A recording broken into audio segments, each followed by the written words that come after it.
Ladies and gentlemen, we are live on Twitter Spaces and on YouTube. Prairie Banana is going to work on not clearing his throat and saying, We have one viewer on YouTube. Thank you for showing up. I'm going to be polite. I'm finishing my supper, so I will be in the background trying to be polite. Thanks for showing up, everybody. It's good to have you guys. Good times.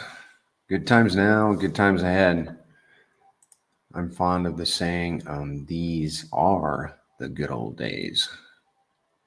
Remember when Pulse was 2x under sacrifice rate? These are those days. We have music playing. This happened Saturday as well.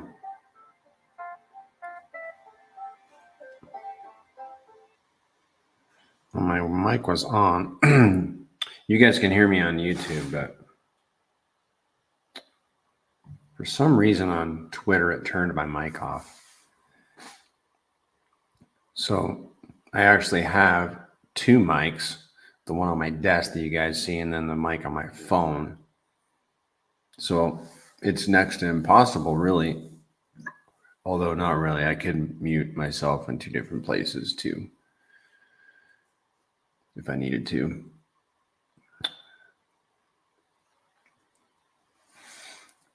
Let me check Telegram and see if I have any messages.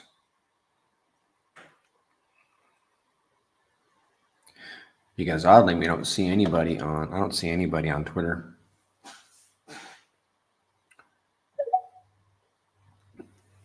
There he is. Yoda.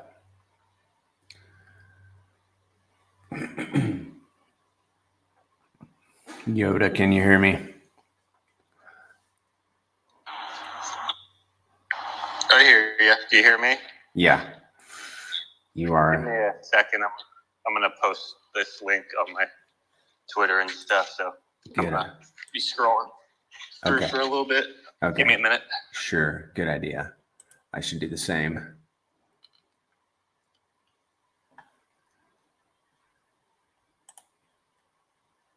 I just got to find it. There it is.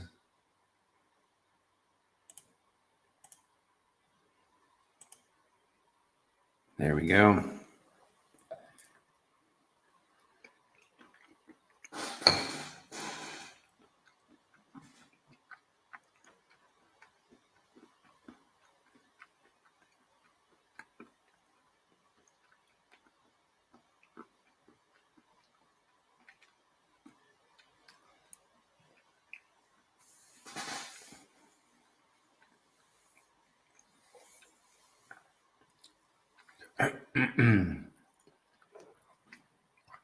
So far, it's only, I don't know if you guys on YouTube are watching the space, but so far it's just myself and Zen. There will be other people coming in. I'm confident. I like to jokingly call him Yoda because he's the Yoda of the pTGC and UFO tokens. I haven't looked in the charts since this morning. Let's have a look.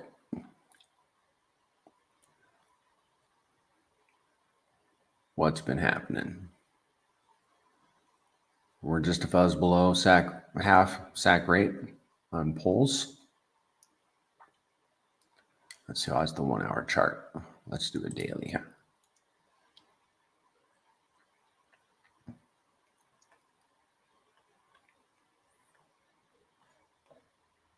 pTGC.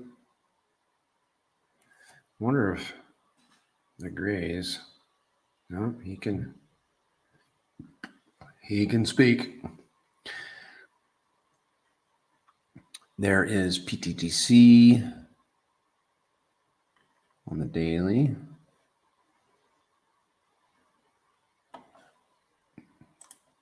The only one I really paid attention to in this last pump a few days ago was UFO. I remember went over 3. Now it's just a fuzz below. And I really should be looking at this by market cap. So it has a 2.8 million market cap. $16,000 in volume. All right, I'm back. I got it in Telegram and I posted on Twitter. Cool.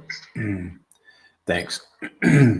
I was just reviewing the charts, Pulse, pTGC, and UFO. I started out the stream, Zen, by saying I'm going to not clear my throat or say I'm going to try. Yeah, that's not really the clearing the throat thing, but I think I say a little too much as well. I need to work on it. Well, your ums don't bother me as much as mine do. And it's probably just the same for you. Honestly. You're always your harshest critic, huh? Yeah. Yep, that's for sure. But I suppose we need to be if we're going to improve. I'd rather hear it from myself than someone else, let me tell you. And there we go. I wanted to look at the volume. So, and I have not changed this. I've not refreshed this since this morning. Secreto Bank. Right now I'm looking at pTGC. It was 45,400 this morning. And right now it's 17,000. It's just for me, it's nice to have that little snapshot. And then UFO was at, we'll call it 29,000 this morning. And its volume now in the last 24 hours was still 29,000, very, very much the same. And had a conversation with Shaka Vibes this morning. And he was saying that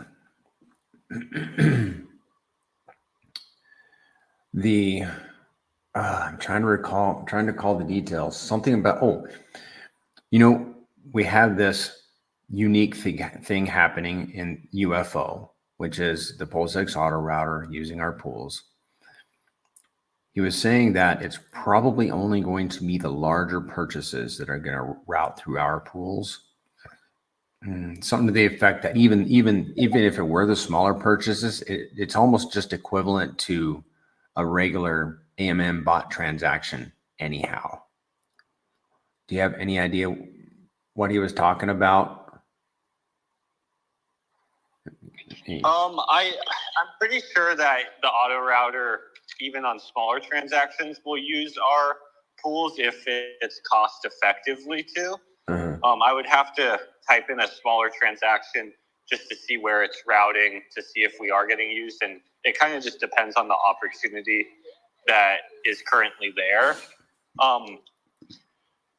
But you don't notice them as much. So, what catches our eye is a big buy come in and we're like, okay, let's look at this guy's wallet. And then we look and there's no pTGC there. So then we're like, or UFO there. And we're like, okay, where did it go? And then we can find it in the other LP pools. And then we can find out that transaction actually wasn't a transaction of a purchase of UFO, but that transaction was actually a purchase of something else. So we catch that on the bigger buys because we're like looking into it. But on the smaller buys, I'm sure it happens quite often. It's just we're not looking into those smaller purchases, especially if that purchase doesn't pop up on our Telegram. Like, I don't think a lot of people are sitting there on like Deck Screener and looking into every $50 transaction. So I think even the smaller ones, it's happening. It's just we're not really jumping on them and taking note of it. Right. And I think you were even kind of doing some test PulseX router things, and I don't think you were using crazy numbers when you were doing that. That's true. $250. Okay, yeah, less $250. Yeah. And that's So that's all I think it is. It's just not as noticeable. When there's a big buy coming through, obviously you notice it. Yeah, I think Chaka was saying this morning there was one where some guy was loading up on like 60K of PDI Mm-hmm. over the night, and some of that went through UFO, and then also there was someone getting hex, a different person, and that also got routed through us. Yes. As larger numbers I'm talking about. I'm sure there's tons of other ones, but I'm more just bringing up larger ones. Mm-hmm.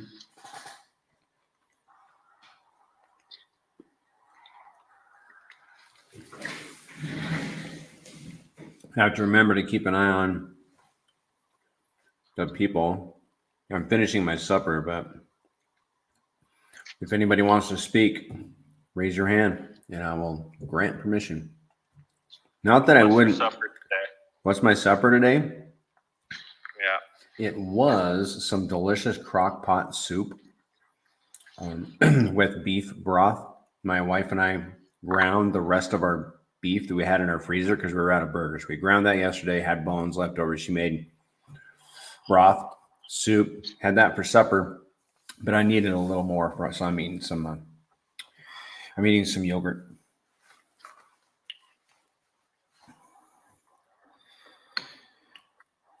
So if you guys want to talk, raise your hand and I will give you permission, because that's just how I have to do it. It's not a free for all. I almost kind of wish it was, in a sense, because then you guys could just jump in without asking. Yeah, you don't really wish that.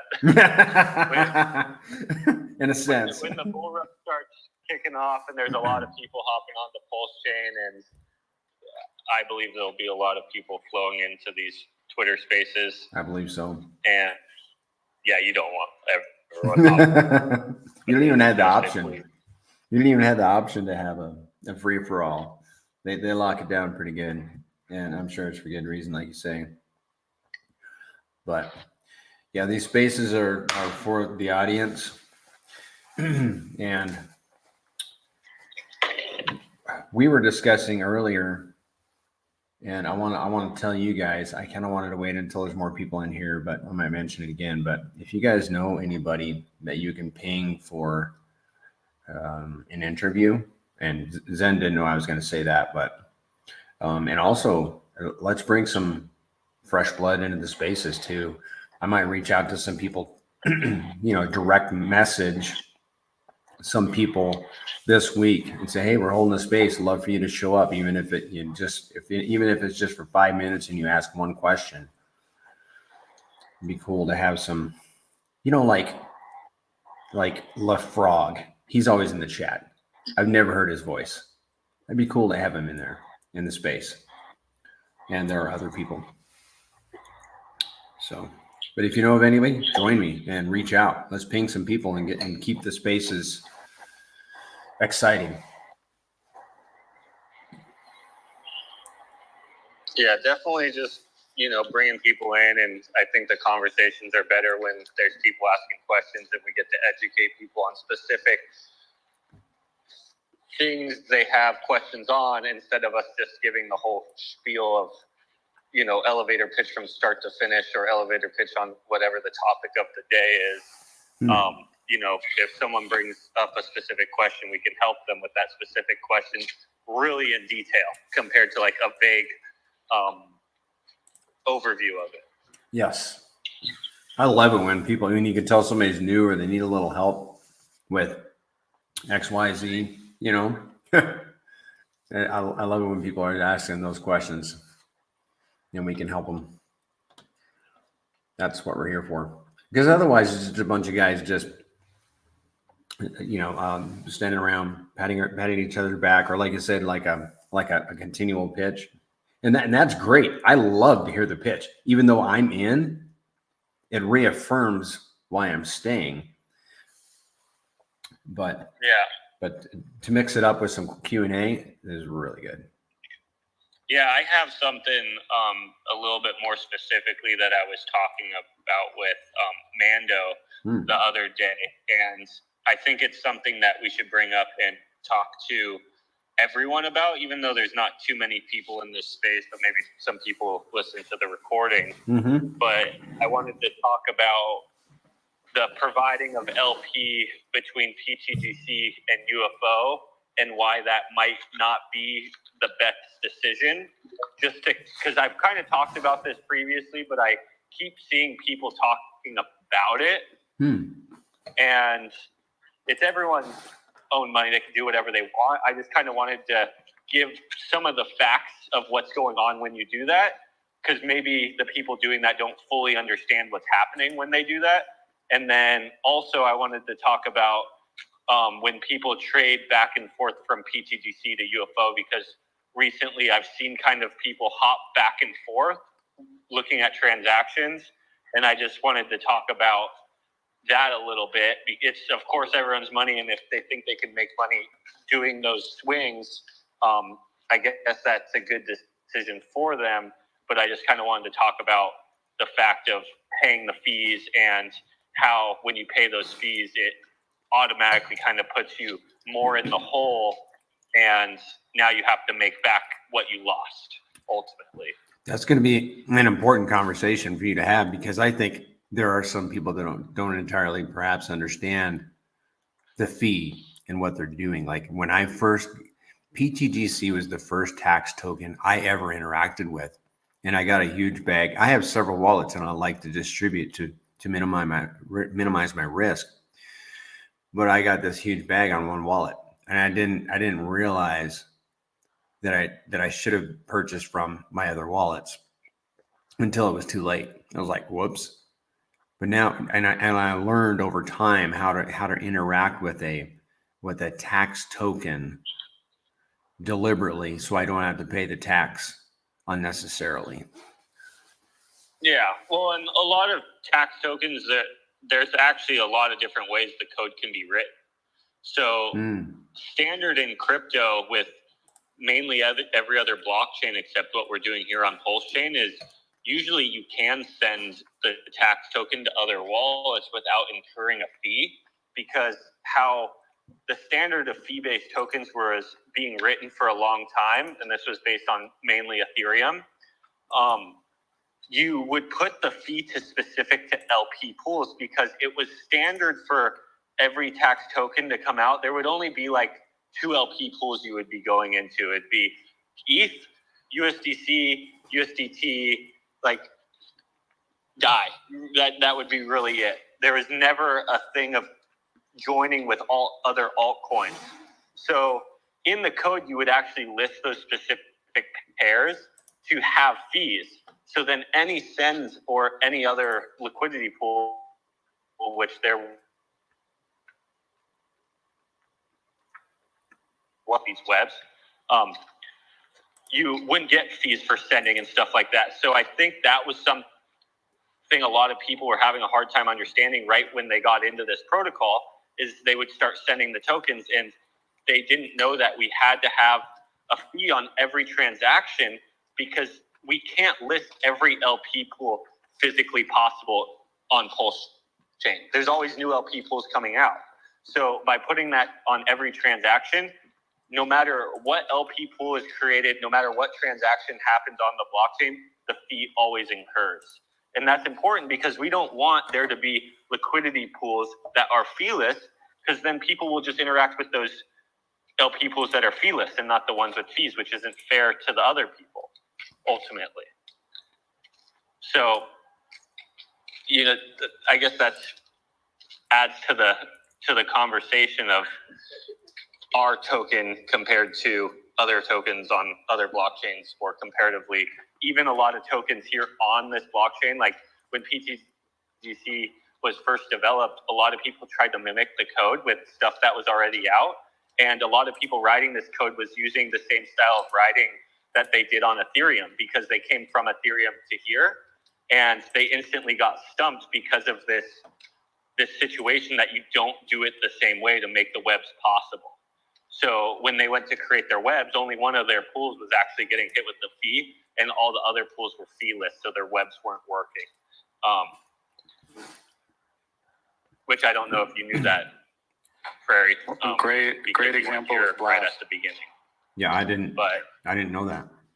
Yeah, right when we kind of built this system of having a fee-based token with the liquidity web, pretty much every fee token that was on this blockchain tried to mimic it, and pretty much all of them failed because they already had their code written the way that code used to be written. Or it's still written that way. It's really better to write it that way on other blockchains because they're not creating webs. But in this specific, and it really actually set us apart from a lot of other people building on here because we actually knew how to work with what we were building instead of a lot of outsiders were looking in and were like, oh, I'll try to mimic that. But they didn't know what was really under the hood of making it happen. Interesting. Mm-hmm. But I guess going on to the topic of like adding LP with pTGC and UFO, yes. I've been seeing a lot of people adding to that pool. And I see them adding to that pool and they're talking about how they're adding to that pool. They're like, oh, I need to get some more pTGC and UFO and add to this liquidity pool. And it's there. For one, the DAO is using it to get a little bit extra PLS. So, or the OA wallet is using it to get an extra PLS for buys and burns of pTGC and stuff like that. But people are, in my opinion, obsessing about that specific pool a little bit too much because they are forgetting about the fact that when you enter that pool, you're paying an 11% in. And then when you do decide to leave, if you decide to leave, you're paying 11% out. Yeah. So automatically your APR has to be over 22% just if you're getting in and out. Obviously, a lot of people don't care if they make a lot of X's and stuff like that. But then at that point, it just defeats the purpose of even going into liquidity providing. Yeah. Do you kind of understand where I'm getting at? If our protocol is paying 25% APR, and they're losing 22% of it just in the fees. Yes. It doesn't really make sense to go into that pool when all the other pools are feeless. Yes, absolutely. And this is the important factor that people are leaving out. When you provide liquidity in the PLS PTG or the pTGC UFO pair, you're getting your portion of the 3% fee. So you are earning APR. Mm-hmm. But let's pretend you don't provide liquidity. You just hold that pTGC and that UFO in your wallet. When you just hold UFO in your wallet, you're getting your portion of 1%. And when you stake your pTGC, you're getting your portion of 2%. And that 2% and that 1% adds up to 3%. So you're actually still earning roughly the same amount of rewards, but you're not getting hit with 22% by just sitting on your hands. Right. And sometimes people get very active and they want to do things and move this and move that and participate in the system. Yeah. And I just wanted to remind people of like what you're actually doing, because I don't want to see people have to take a 22% hit on a bag that they worked hard to get or spent their hard-earned money on. Yeah. To go into one of the RH tickers, if you want to provide LP, provide with the RH ticker where it's feeless, and then you'll make your 3%. And usually you're using an RH ticker that you weren't earning APR on anyways. But if you use your pTGC, you have to remember that pTGC was already earning you APR. So you're just trading one APR for a different APR. It's not really like a positive movement forward, in my opinion. Mm-hmm, mm-hmm. Obviously, you are getting PLS instead of pTGC. You are looking for like ways to possibly pay yourself in PLS. But in my opinion, the pTGC is just a claim check on PLS, and it's actually continued to outperform PLS.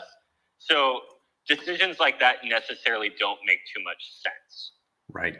You know, I had this conversation with somebody that I look up to, which is, I looked up to almost everybody in this group.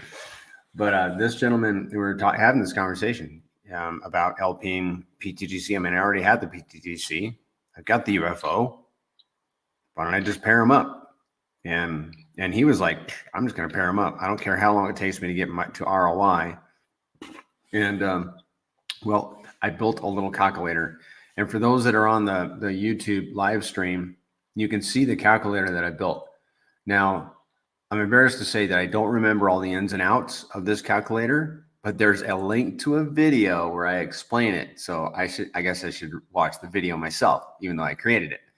But the bottom line is, I compared. You need a reminder of your own things, especially when it's calculations and math, right? And complicated stuff. So what I did is I compared LPing UFO and die and UFO and pTGC. And I just did a side-by-side comparison. And you would need to watch the video to see the ins and outs of this. But if you take the yield and the initial capital input, and then nuking the 11% of the pTGC and UFO in this one example, you would finally ROI after 2,148 days, because you would nuke $638 going in, and then your 87,000 PLS is worth 30 cents. And if that's all you got every day, 30 cents into 638 is 2,148 days to ROI. And that's if nothing changed. Granted, that's if nothing, we didn't have extra volume on the network and all that. But when I saw that, I was like, no, I am not. I think I lost you, Banana. Maybe when you brought Coach up. I haven't brought any. Can you hear me? I can hear you. Yeah. Can you hear me? Yeah. Can you hear me? I can hear Coach. I can hear everybody. Okay. We lost the Yoda again. We lost his end, so you probably got to drop out and come back. Did you guys hear my illustration? Yes. Okay. So I don't know if any of you guys have LP, pTGC, and UFO. I mean, there's nothing wrong with it. It's just going to take a long time to ROI. And I don't know if any of you guys have any comments. By all means, let's hear it. So my biggest comment on the yield is that it's like I've been saying, in private conversations. The yield is obviously it's the bonus. It's the cherry on top, right? Yeah. Mm-hmm. But when you're earning yield and you're earning those rewards, it's the X on that token that really earns anyone life-changing income, life-changing wealth. Mm-hmm. But it's not the reward. It's not the tokens that you have in your wallet. Separate the tokens that you initially purchased from the rewards that you've been earning. And then take the rewards that you've earned, and when the token does 100x, okay? The reason why I look at it like that is because in a lot of these instances, like when you're talking about, okay, if you hold pTGC versus LP with UFO, you're getting a 2.5x more yield. Yeah. Right? Yeah. Something like that. Well, at this point, when we're talking about the token themselves doing a 50x, a 100x, a 500x, that doesn't matter. Sure. In a lot of ways, we're talking about trying to eke out every juice of gain of yield. But at the end of the day, when you're earning rewards of a token and it does a 50x, right?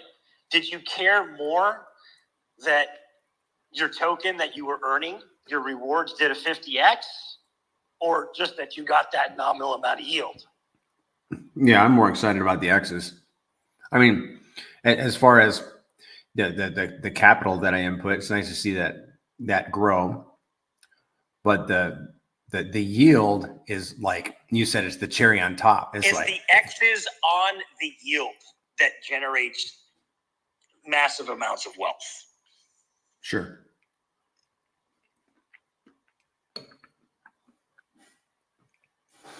Mm-hmm. So So when I'm earning my pTGC every day in rewards, I'm just looking at in the future. Okay, what is this actually worth at this price? What is it worth at double the last previous all-time high? Right? Because I know we're going there. My belief is that we're going far past that. So that's the way when I'm looking at it, I'm more forward looking in terms of what is my yield worth then as opposed to what I'm earning now.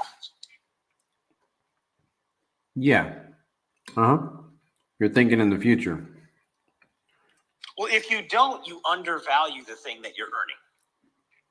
Yeah. Like, and I talked, I told you about this the other day, like with Hex. Okay, if I was maxing out and getting the full max 38% APY, and I spent $1,000 to get initial tokens, and it did a 10,000x, right? Okay, I was getting 38% APY, but my $1,000 that just did a 10,000x, right? It just made me $10 million from $1,000. Right.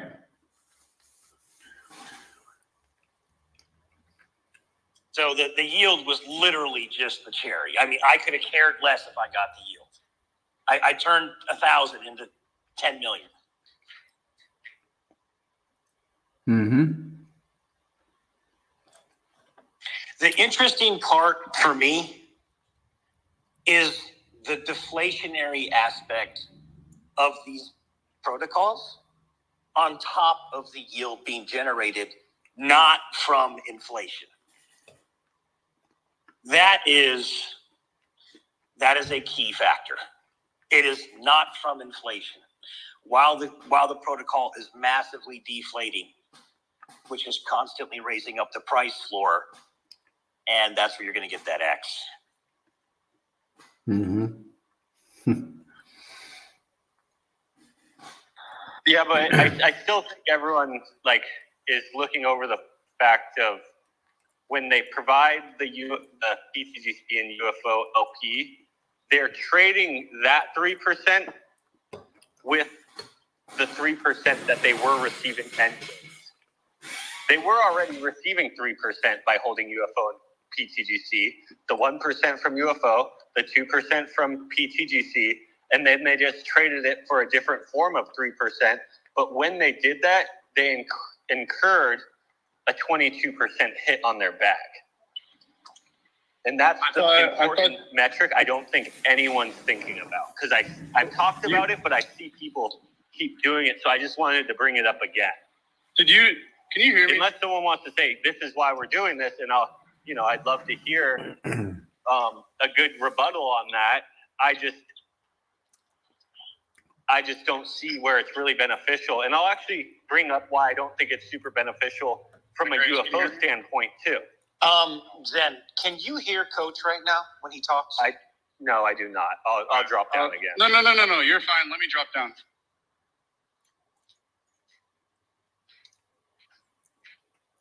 I'm gonna have to get a hold of Twitter. They got to fix it.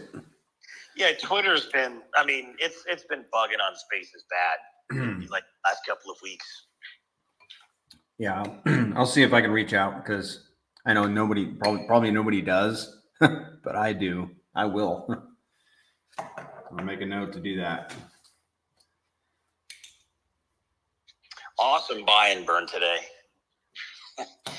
You got Pulse down here at this double bottom with almost no volume, and pTGC is just buying copious amounts of itself and burning it.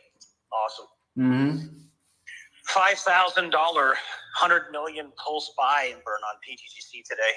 Just burnt it all and sent the Pulse to the LP for the holders. Hey, so I hope Coach comes back up. I don't know if he was talking to me or what he was saying at all. I didn't hear him once. He was just trying to say something, but he didn't actually start saying. So he was trying to see if you could hear him or not. Okay. He didn't want to talk to you. Can you hear me now? Yes. Yeah, I hear you now. I thought with the adding of the UFO pTGC pool, it's only getting hit with 5% of pTGC, not UFO. No, it's both UFO and pTGC. Mm-hmm. Okay. Well, then also we have to take in, or we're not just talking about like the 3% or pulse rewards. We also need to take into account the V2 fees that you're actually acquiring of the transaction or fees in that V2 liquidity pool. So if you're actually providing liquidity with UFO or PGC, UFO Pulse, UFO PDI, or UFO Hex or something like that, you're getting the Pulse 3%, and then you're also getting the V2 fees from Pulse X. Like Okay. in that pool.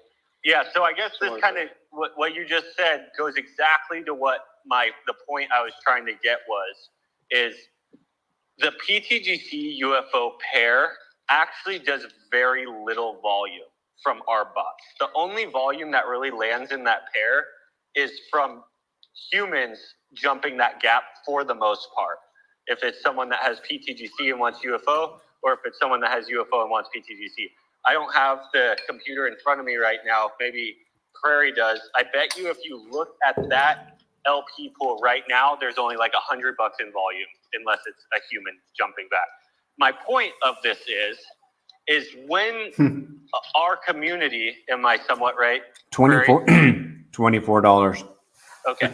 Yeah. So where I was getting at is, as a community, we actually aren't bringing too much value to our ecosystem by combining those two together, because the jump that the RBot has to do is very, very large. So those opportunities don't come up often enough. So those people providing liquidity there aren't actually earning a lot of their portion of their rewards. They're just taking from the other people necessarily, because it gets divided up amongst everyone. So as a community, it more makes sense that we add with the things that are getting a lot of ARB action, and that's the RH tickers, because the RH tickers don't have a fee. And since the RH tickers don't have a fee, the RBots don't have to pay 2 fees. They only have to pay 1, which makes RBot activity more often and regular. The point I'm getting at is what Coach was just saying is, if you're in that liquidity pair, you're also earning money off of the trading volume that happens in that liquidity pair based on your share of that pool. Anyone providing liquidity in the pTGC UFO pair isn't earning really jack shit in that pair because there's no volume. Oh, it makes it even worse. It makes it worse, yeah. The other pairs, the RH tokens, get lots of natural volume just from arbitrage bots. You are making the PLS rewards while also making the LP standard Pulse X rewards from our bots all day, let alone, and it's not a bad thing, that we're tying pTGC and UFO together, because they'll drag each other up as a team. But I just am trying to point out some of the obvious reasons for an individual to possibly consider the other pairs instead. There you go. I guess is the main point. It's hard to find a more honest founder in crypto. You gotta love Zen. Well, it's not really just honesty at all. There's nothing to hide there. It's the facts. You know what I mean? And I want our users to make as much yield as possible as a whole. You only bring the facts, guys. Just like PDI, just like Atropa, just like pTGC, just like Hex, just like Richard Hart. Bring the facts.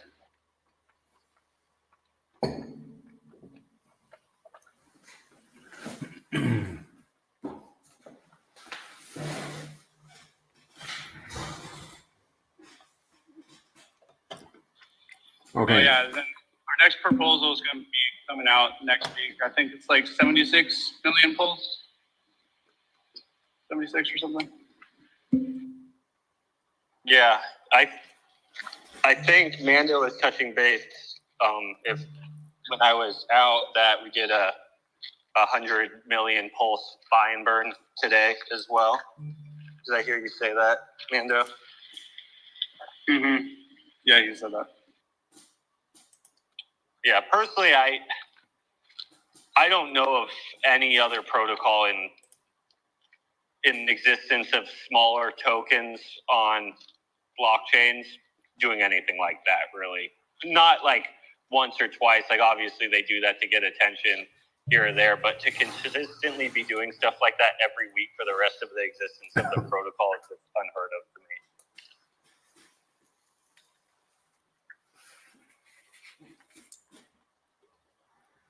me. Absolutely. So we're, on the pulse chart, against, we're on the way back up. Kind of bounced off that floor 3, 4, 5 times, just that multiple floor. But you can see that, from the beginning, if you just pull that trend line, we're doing so well against pulse. And then when we started to take some of the treasury funds and do a lot of the LP ads down there at the bottom, that was perfect. Did a bunch of PulseX, a bunch of Inc., a bunch of RH tickers, just loading up those LPs down there at the bottom. Just at a $5,000, just pure take Pulse, buy 5G's worth of pTGC, burnt it. You can see the mechanism just working beautifully. And then on the next run up, I think, we're going to do the same thing we've done the last 3 cycles and go to a new all-time high against Pulse. I mean, look what happened, man. We were very close to flipping Pulse. When Pulse and PDI were doing their thing, we were very close to doing that. It'll be interesting to see how long it'll take once Pulse actually starts to, make another turnaround and hold a new floor. That's when it's interesting. That's when a lot of people that are watching the protocol, I believe, will take new positions or add to their bags. We exceeded Teddy Bear in market cap. That was pretty epic. Yeah, I mean, I liked what Zen said the other day. What did you say, Zen? You said, we can't, what did you say? We can't wag the dog, or I can't remember what you said, but it was funny. Yeah, the tail don't wag the dog wags the tail. And a lot of people like to pretend the tail wags the dog, but that just is blatantly not the case, and it will never be the case. So translate that. We aren't going to move PulseChain up at all. PulseChain will move us up and all the other altcoins up. Pretty much the same goes with PulseChain versus ETH, to the extent that luckily we have a founder with billions of dollars, which actually can create some momentum against the tides. But ultimately, the blockchain that we're built on is what's really going to move us to the next level, which creates great opportunity for us, because let's say the blockchain we're built on does a 20x, and then we can do a 5x on top of the blockchain. Well, we just created 100x on pTGC from this point. And that's not very difficult to get a 5x over what Pulse. Like, if we do a 5x comparative to PulseChain from here, and then PulseChain does a 20x, you're able to multiply those two together, which would make it to where pTGC, or if this happened with UFO, would then be up 100x from these points. And that's the crazy part about these leverage plays on the blockchain. And most of the time, that isn't really as relevant as it sounds, because most protocols aren't actually backed by real value and real utility. So when this happens, it's just a fluctuation of money coming in and then money coming out and going to the next thing. But our protocols, based on the math and the utility behind them, have proven to continuously just add to this mechanism, making it so it's actually happening over the long term. If we get a 10x over PulseChain and PulseChain does 100x, pTGC and UFO just did 1,000x. As simple as that. Well, it's like at the end of the day, Richard Art's already talked about, like, imagine the people that provided liquidity at the very bottom of PulseChain and how freaking thankful that they actually did and acquire that at the bottom. With pTGC and UFO alone, and I can throw the rest of my children in there, we already did it. We already made it possible if you don't have that financial gains to actually attach yourself with eHex and Pulse or something like that. But acquiring some kind of smaller cup to fill. Well, exactly. This is where you're getting at. But like PulseX, Inc., if these also all outperform Pulse as well, then we actually start doing X's on top of Pulse without even our base tokens doing X's on top of Pulse. So when you start adding all those things together, if we start doing X's on top of all those things and those things are doing X's on top of Pulse, it just keeps getting easier for us to do tons and tons of X's, which is just awesome. For example, when we hit an all-time high against PulseChain, that all-time high necessarily wasn't only from or mostly from pTGC's buys. That was from pDie's buys. So pDie was actually in a huge run phase. It was up like, I think 3x what it is here or something like that. I would have to look, but it was like at 150 market cap or something like that at one time. And Pulse was kind of in a retracement phase. But since we were tied to something that was actually outperforming the base token of the blockchain, and we're also tied in liquidity heavily with that, we actually start making those X's on top of the blockchain itself making the X's without even needing buys on our own protocol. Now, when you start factoring buys on our own protocol on top of that, like when I say like a 10x on top of the blockchain, like guys, we've already done that. We've already done that in the past. So this isn't actually too hard to reach. Obviously, it's easier at lower levels, but we have more people now. We have more people educating. There's the adoption curve is still at the very, very beginning, especially with the blockchain we're built on and the tokens we're connected to.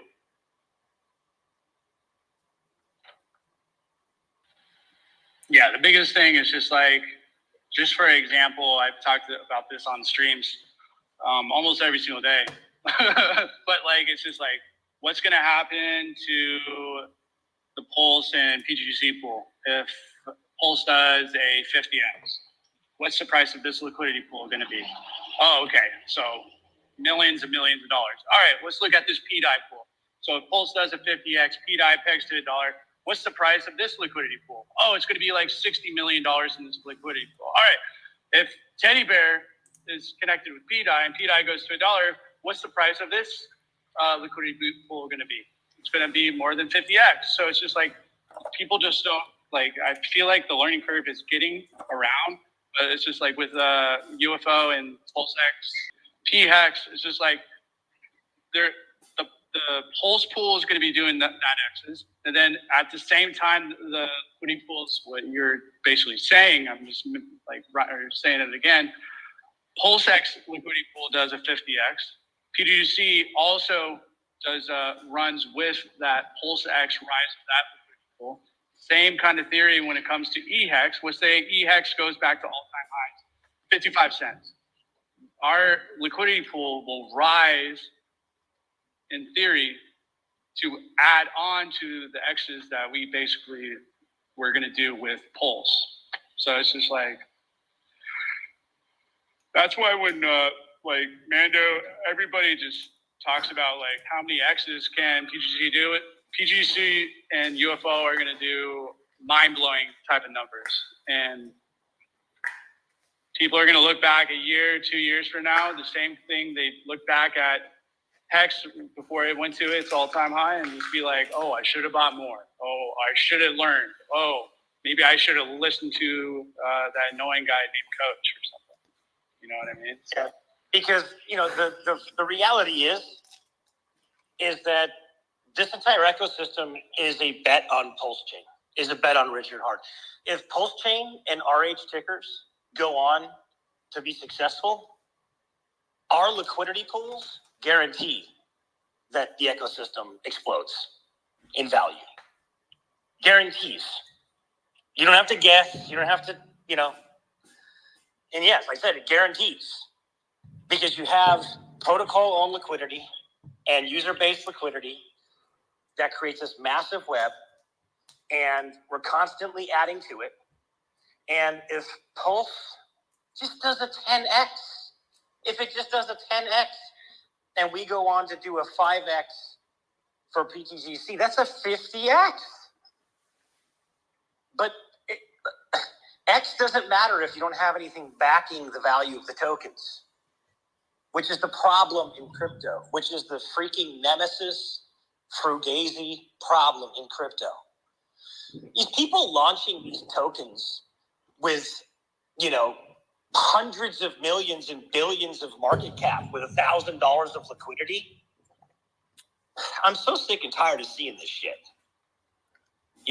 It's a joke. It's 99% of crypto is a joke.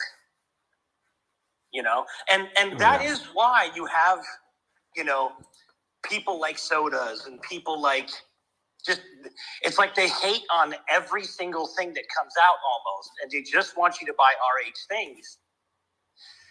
And I agree with them 99% of the time, because that's how bad it is out here. But the pTGC ecosystem is one of those 1%ers. It just is. We've been here from day one. All of our best community members have come in. They've vetted it. They've looked at it. They're constantly here. They're in the protocol. They're asking questions. New people are coming in all the time. Why? It's because the LPs and the mechanics of the smart contracts, they don't lie to people. It's very powerful. So yeah, pTGC is a bet on Richard Hart. It just is, and the ecosystem at large. So when it goes, and I truly believe that we're literally at the tipping point of seeing some very positive movement. It's just amazing watching almost $75,000 a month come into our mechanics, come into our DAO, come into our entire ecosystem. 75 grand of Pulse per month at these average levels of volume down here. What happens when we 5-10x the volume?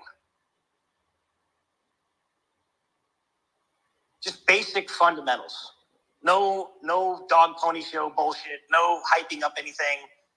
Just based on what we've already seen and what you can legitimately show people what has happened over the last previous couple of cycles and the value in the LPs. That's what makes this type of a protocol so much more attractive than anything else on PulseChain. Well, talk about attracting stuff. It's just like the last time. So when I was in Vegas for the PulseChain conference, that's when we hit our all-time high. For about three weeks before that, on average, I think on a daily basis, we were probably the greatest. Tell me if I'm saying the numbers wrong, but basically about $50 to $100 million worth of Pulse on a daily basis, right? Well, 100 million Pulse. Pulse, yeah, into the DAO for at least 2 weeks straight, 3 weeks straight. Absolutely. Yeah, maybe a week. Yeah, it was like 50. It varied. So like 50 to 100 million Pulse was coming out of the DAO, and we were doing buy and burns and LP ads with it every single day. And that's because the volume was up on PulseChain and our liquidity pools were up due to the prices of everything being up. Because if the prices of everything up, if PulseChain's up, pTGC's up, Hex is up, if all these things are up, our liquidity pools are bigger. which means the R bots have to move more money to fix the liquidity pools, which means our DAO makes 5 times the amount of money. And then that means instead of us getting 100 million pulse every 5 days or week, we're getting it every day or every 2 days, which makes our machine buy and burn and add LP at 5 times the rate. And we've already seen what happens when we're buying and burning at 5 times the rate. Our chart just starts pushing really fast upwards due to the constant buy pressure on the chart by no human interaction. But then the question is, like, what happens when it's a 10x, 20x, 50x? That same equation goes on. So now we'll be earning PLS in the DAO 20x faster. So instead of receiving 100 million pulse in one day, we would, 100 million pulse in one day, we would be receiving something like 400 million pulse in one day. Like, we all know what's going to happen to our chart. We're a very small token when there's 400 million pulse going into our DAO on a daily basis, ready for LP ads and buy and burns. Yeah, we all know. Yeah, we all know. We all know. What's amazing to me is that I still feel like there's so many great people on PulseChain that don't know what's actually happening here, even though we've been sitting here blaring it for 9 months. Well, you know why? It's because what you're just talking about is 99% of stuff that launches is literally just a scam to take your PLS, and it makes it so people have a hard time learning about other projects who actually don't care to take your PLS. Well, here's the thing too. A lot of the times, if you see a tax protocol, you just, it's the 99% again. You just write it, oh, they're just taking 5%. But yeah, in general, yeah, because the tax doesn't do anything for the actual holders. Maybe it's getting a 1% reflection or something like this. But with this protocol, all of the tax, 100% goes to the mechanics of the protocol. There is no money that goes to the founders of a thing or some insiders of a thing. Everything goes back to the protocol. And I'm sorry, but in real world life, you're taxed on everything. You're freaking taxed on everything. So with the protocol here, I don't have a problem paying a tax. I have a problem paying a tax without representation. I have a problem paying a tax and that tax not going to benefit my family, But with pTGC and UFO, 100% of the tax is constantly used to continue to add underlying value to its token holders. And that is a beautiful thing. And then you couple that with arbitrage bots, and you couple that with the treasury, and you couple that with being paired with RH tickers on a double bottom. And yes, we're speculating on PulseChain. There's no question about it. We're speculating that Richard's things will actually do well in the future. There's no question about it. If Richard's things don't do well in the future, we don't do well in the future, or anywhere near as well in the future. But I don't see a world where that doesn't happen. I don't see a world where Richard's things don't do well. This is just me, And we're really kind of getting to that point. I'm digging some of the stuff that Richard's saying today. He's talking about the ETF today. I don't know if you guys have seen some of his tweets.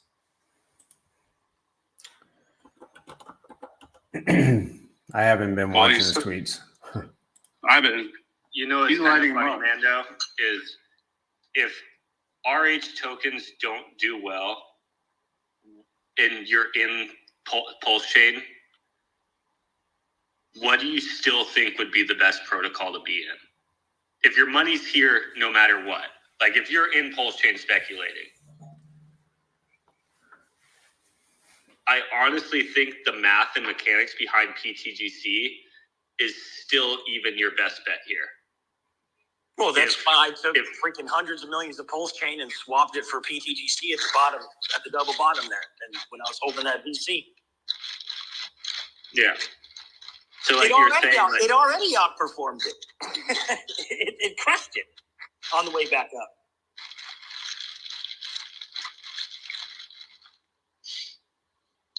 Yeah. So like even if, and I don't believe PulseChain is not going to succeed, but I'm just saying, like, let's say we live in a world where it doesn't. You are still better off being in pTGC and UFO due to math. Just due to the fact that you have less people that can sell on you and you have a smart contract that's constantly buying and burning the protocol behind your buys, no matter what. And it's making money off of the web constantly. And it has enough LP pretty much to cover a ton of people. You know, the conversations I'm still waiting on is, I'm still waiting for someone to come and say, hey, I feel like I found a protocol that's better than pTGC and the ecosystem. I mean, guys, it's been how long now? 5 months since I put that out? And we're sincere in the question. It's not like normal where someone would just be like a dick and they're not really sincere. We're sincere because we want to see that thing. Maybe we want to pair with that thing. You know?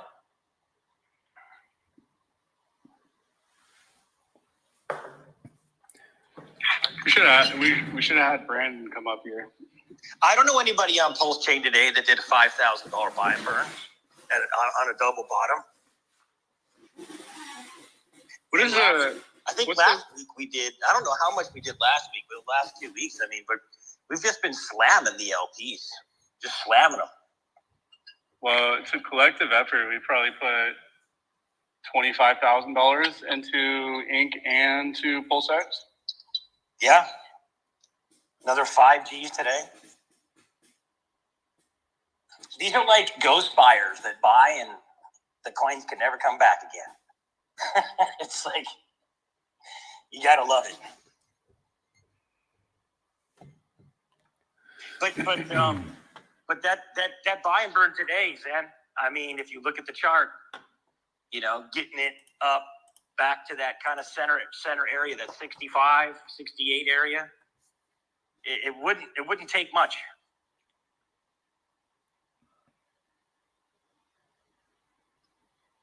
Yeah,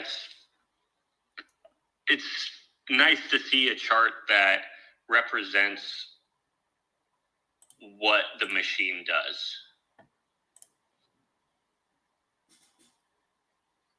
If you think about, you know, the fact that pTGC is constantly printed people money, like it's no secret that people have taken profits off of pTGC. That's ultimately what these things in crypto are designed to do.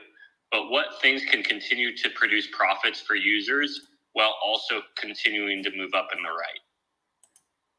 Yeah, I'm happy for people who've taken profits. But taking profits now is like buying a Ferrari, never even putting it into getting it out of neutral, and then turning around and selling it. Like you never even experienced the drive. You never experienced warp drive on the thing. It makes no sense. I totally get it. Like, take your freaking gains. All good. You're just going to keep buying at a higher price, which is what's happening. You know, the last cycle we were at a $1.something million market cap. Now we're at almost $10 million market cap. Okay, well, you could have got in at a 1 and you sold at a top, and now you can buy back in. But when people do that, when they're doing swinging, they got to keep paying the system. They got to keep fueling the system. That's the beauty of it. Well, I think a lot of it is people taking profits just back into the native gas token, and then maybe going to go try to speculate on something else. But oh, brother, I'm going to tell you right now. Do you think that people who sold pTGC at the top Aren't rebuying back in with a portion of their bag at the bottom? I think they're going to have to. If they know what it is, already. Absolutely they are. I think they have to, because it's just proven at this point that nothing else is coming out on PulseChain that is, in my opinion, going to give us a good run for our money.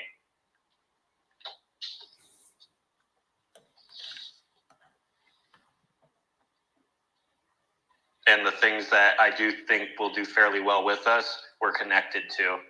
So you get the gains from them while also earning APR.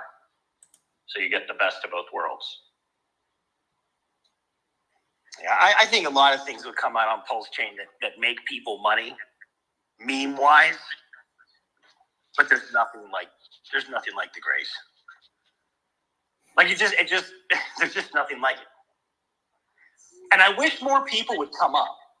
I wish more people would engage with conversation and just start asking these questions out loud.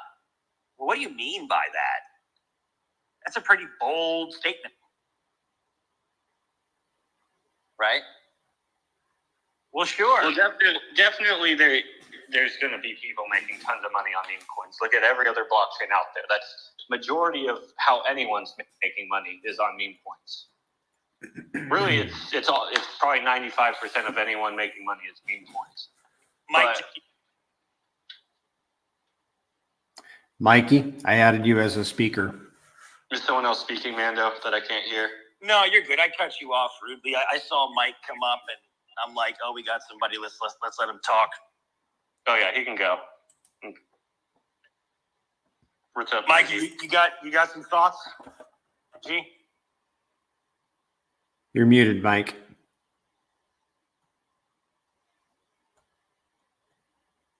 Did he request to come up or no? He requested. Okay. Mikey, do you got something or no? Can you hear me now? Yes. Hello? Can you hear me, guys? Yes. We can. All right, thanks very much. I just have one little query, and I wonder if Banana could get up the UI on the UFO BLP pools. You bet, man. I'm pulling them up right now. And it's the I think it's yeah, that's it, yeah. Can you see at the top of the pools it says earn from reflections, earn from rewards, and then pending to claim? Yes. What's the difference between earn from rewards and pending to claim? Because they're different figures. Okay, the earn from I can rewards. answer this. So when you claim your rewards, they go into that second category that's earned from rewards. So if this accumulative total. Say that again. Sorry. I see. I've got you now. So that's what you've earned while you've been in the project. Yeah, over forever. So as you claim them, they get transferred over to that box, and they just keep compound adding. So then you can look at any day and time and say, that's how much I've earned in the entire existence of this project. And then the box that says rewards to claim, that's what you have accessible right now. Right, I understand. Perfect. Brilliant. Brilliant, that. I just have one other little query, and it's to do with your volume checker on UFO. And that is, there's two UFO hex pools. One's E hex, one's P hex. But when you look at them on the volume checker, you don't know which is which. And I wondered if you could put a little E in front of one of them so that we know which is which. Sure. I'm not the builder of it, but I know the builder of it, so I can ask him to do so.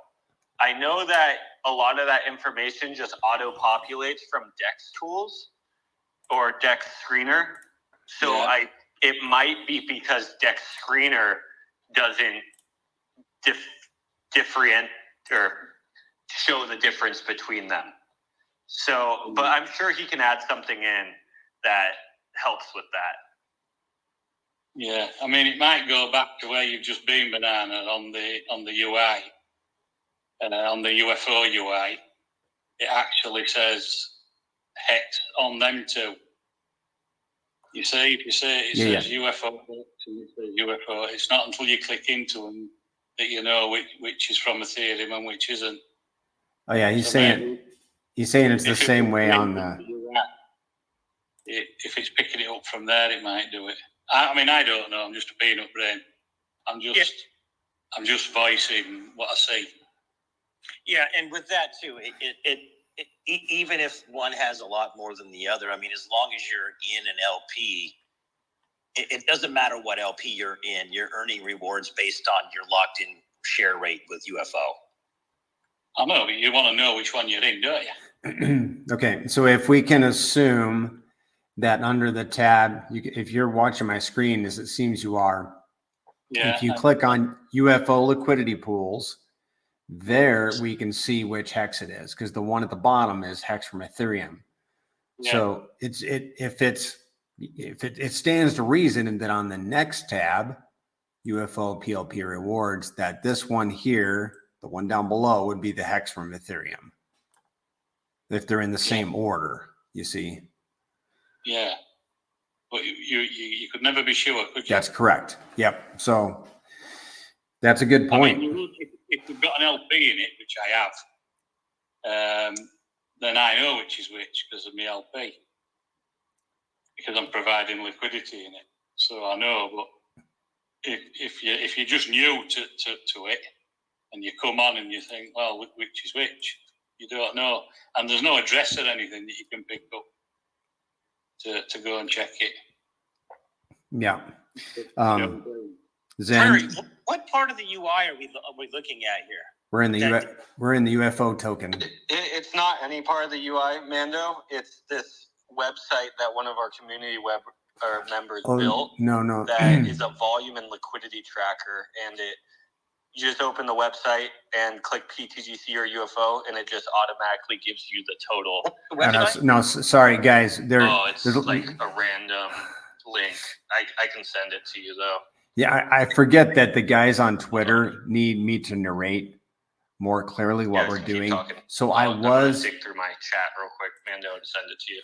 I was on Secreto Bank, Mando, and answered your question, but then I flipped over to the actual Gray's DAP, and that's where I was talking about the two different hexes and the order. So I was on the UFO part of the UI, not the Secreto. Right. So I guess my question is, to the gentleman's question, when I go to the site, okay, yeah, I don't see one area where I can't clearly see, the E hex versus the P hex, just in the color scheme of the logos, let alone what it's saying in the UI. So where am I not seeing what he's talking about, where it's actually not showing the differentiation between the two? Okay. If you're talking about he's just talking about on the web, this, not our website, but this website that the community member made. No, I'm on about the Gray's UI, the UFO UI. Okay, so where are you saying that it's not differentiating between the two hexes? Under PLP rewards. Because at the top one underneath of the Grays, you can see that it's PulseChain surrounded logo colors. That's true. And the one that surrounds the other one is a blue surrounding color. That stands for Ethereum. So within the PulseChain ecosystem in PulseX, the tickers that are from ETH are surrounded by the blue color. So that's why the hex is surrounded by the PulseChain purple, blue, pink. And then the hex that's just all dark blue, that's the Ethereum hex. Can I just say something to you? I mean, and it's probably something you've never thought of before, but I'm actually colorblind. So, well, there you go. Yeah. Yes. So blue and purple are both blue. If it was red and blue, then I could differentiate. Black and white, I could differentiate. But Or, blue you know, and in the UI, for the e-hex, just leave a hex on PulseChain what it is, because it is the real hex, and then just put e-hex in the UI. And you Exactly. wouldn't have a problem. If there was just a little E in front of the hex, then everyone in the world would know. Whether you were colourblind or what. Doesn't matter. It's so easy. Just put a little E there, and then everybody knows. Yeah, and to be honest with you, that is Richard Hart's own personal nomenclature. Hex on Pulse is hex, and e-hex is on Ethereum. So That's right. And I mean, I'm well versed with the greys and with Pulse. You know, I've sacrificed for it, and I've been following it all the way through. But imagine now if a noob were coming in, a newbie. And if I can't pick it out, what chance have they got? Yeah. Even a new individual, they wouldn't know the color schemes. They wouldn't know anything that's going on. So it's better to. That's a fair point.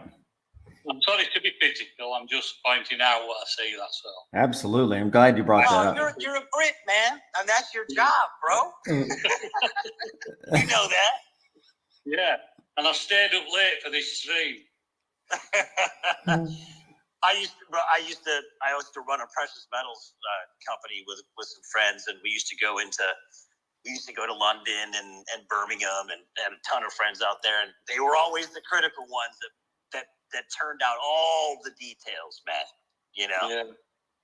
I mean, it's only a little thing, but you know, it's there.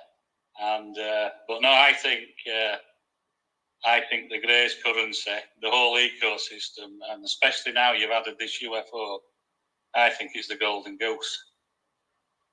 And yeah, I think it's brilliant. And kudos to 369 and coach and the team for coming up with it. It's brilliant. That's my opinion, anyway. It really is. It really is. Yeah. And we haven't even seen the engine turn over yet. Yeah.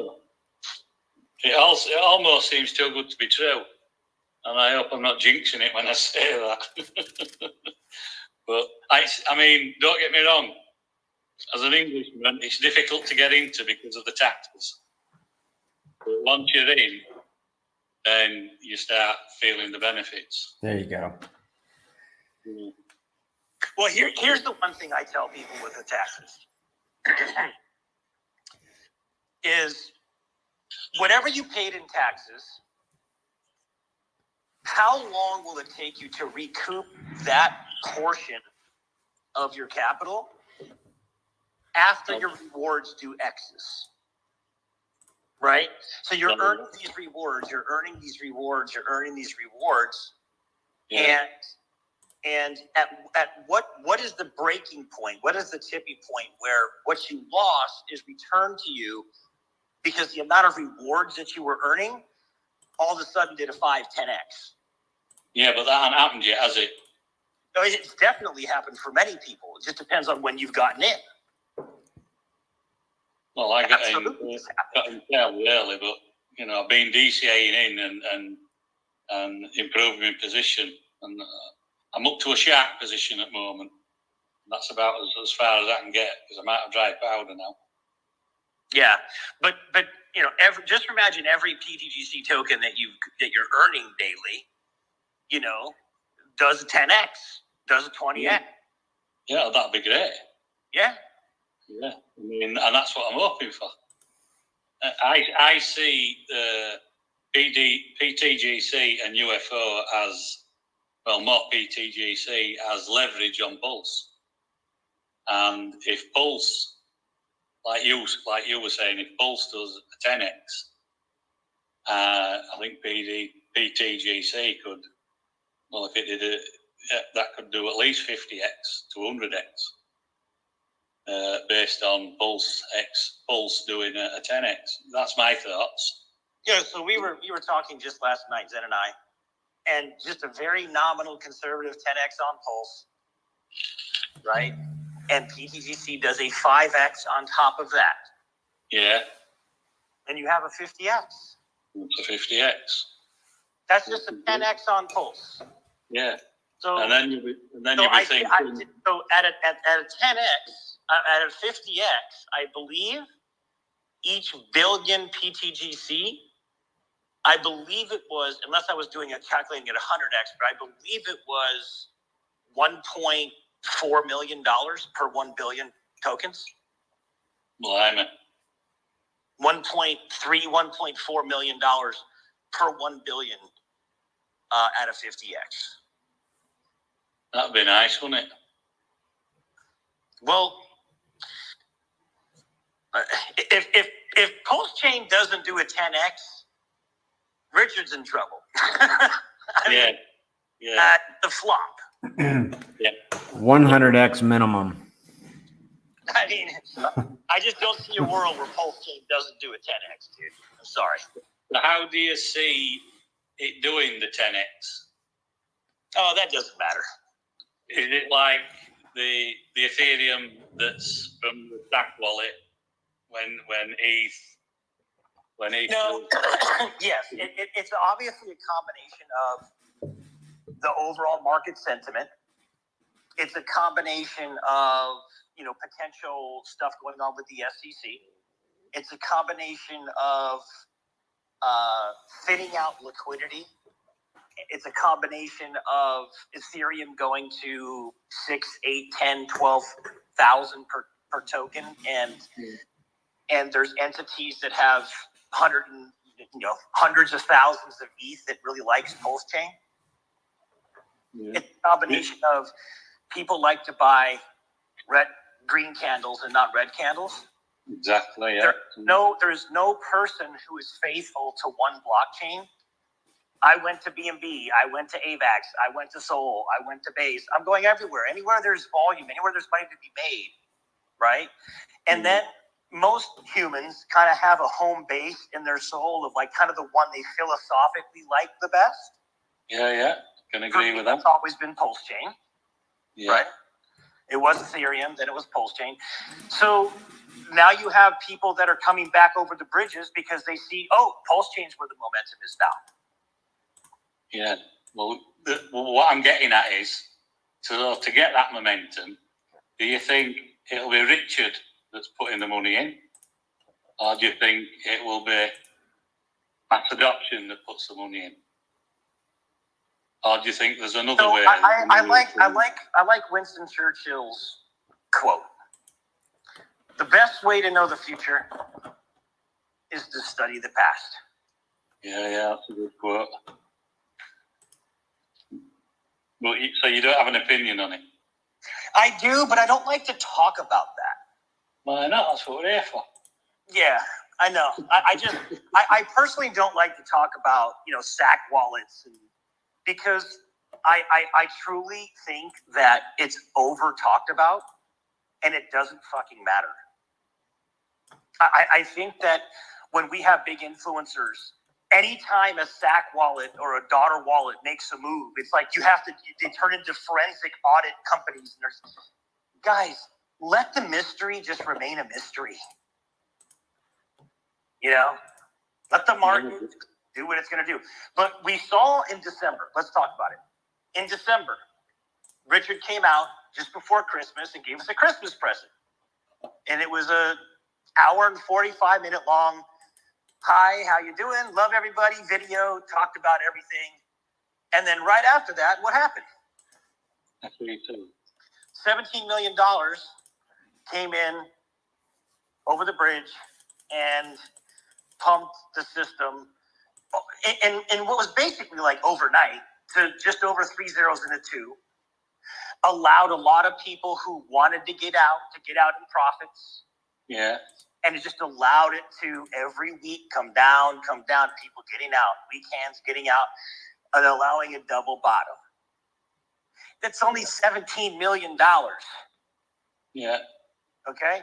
So what happens when large entities that have billions of dollars decide that they like PulseChain things and they want to help promote PulseChain? Yeah, what I'm getting at is the big entities with billions of dollars. Doesn't matter, does it? Well, would if you're trying to figure it out, Yeah. which is what we're all trying to do. I'll give you my take on it if you want.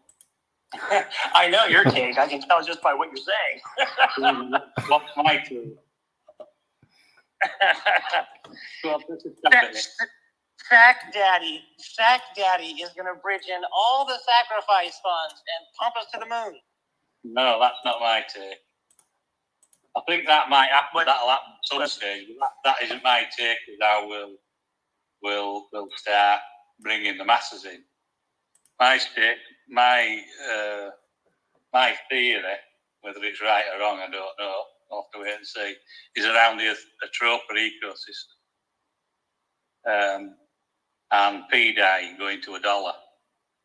And if PDI goes to $1, then I think that's when things will start happening, because one, you'll have over 1,000 millionaires now on PulseChain, and that money, although profits will be taken, all that money will be sloshing around in PulseChain.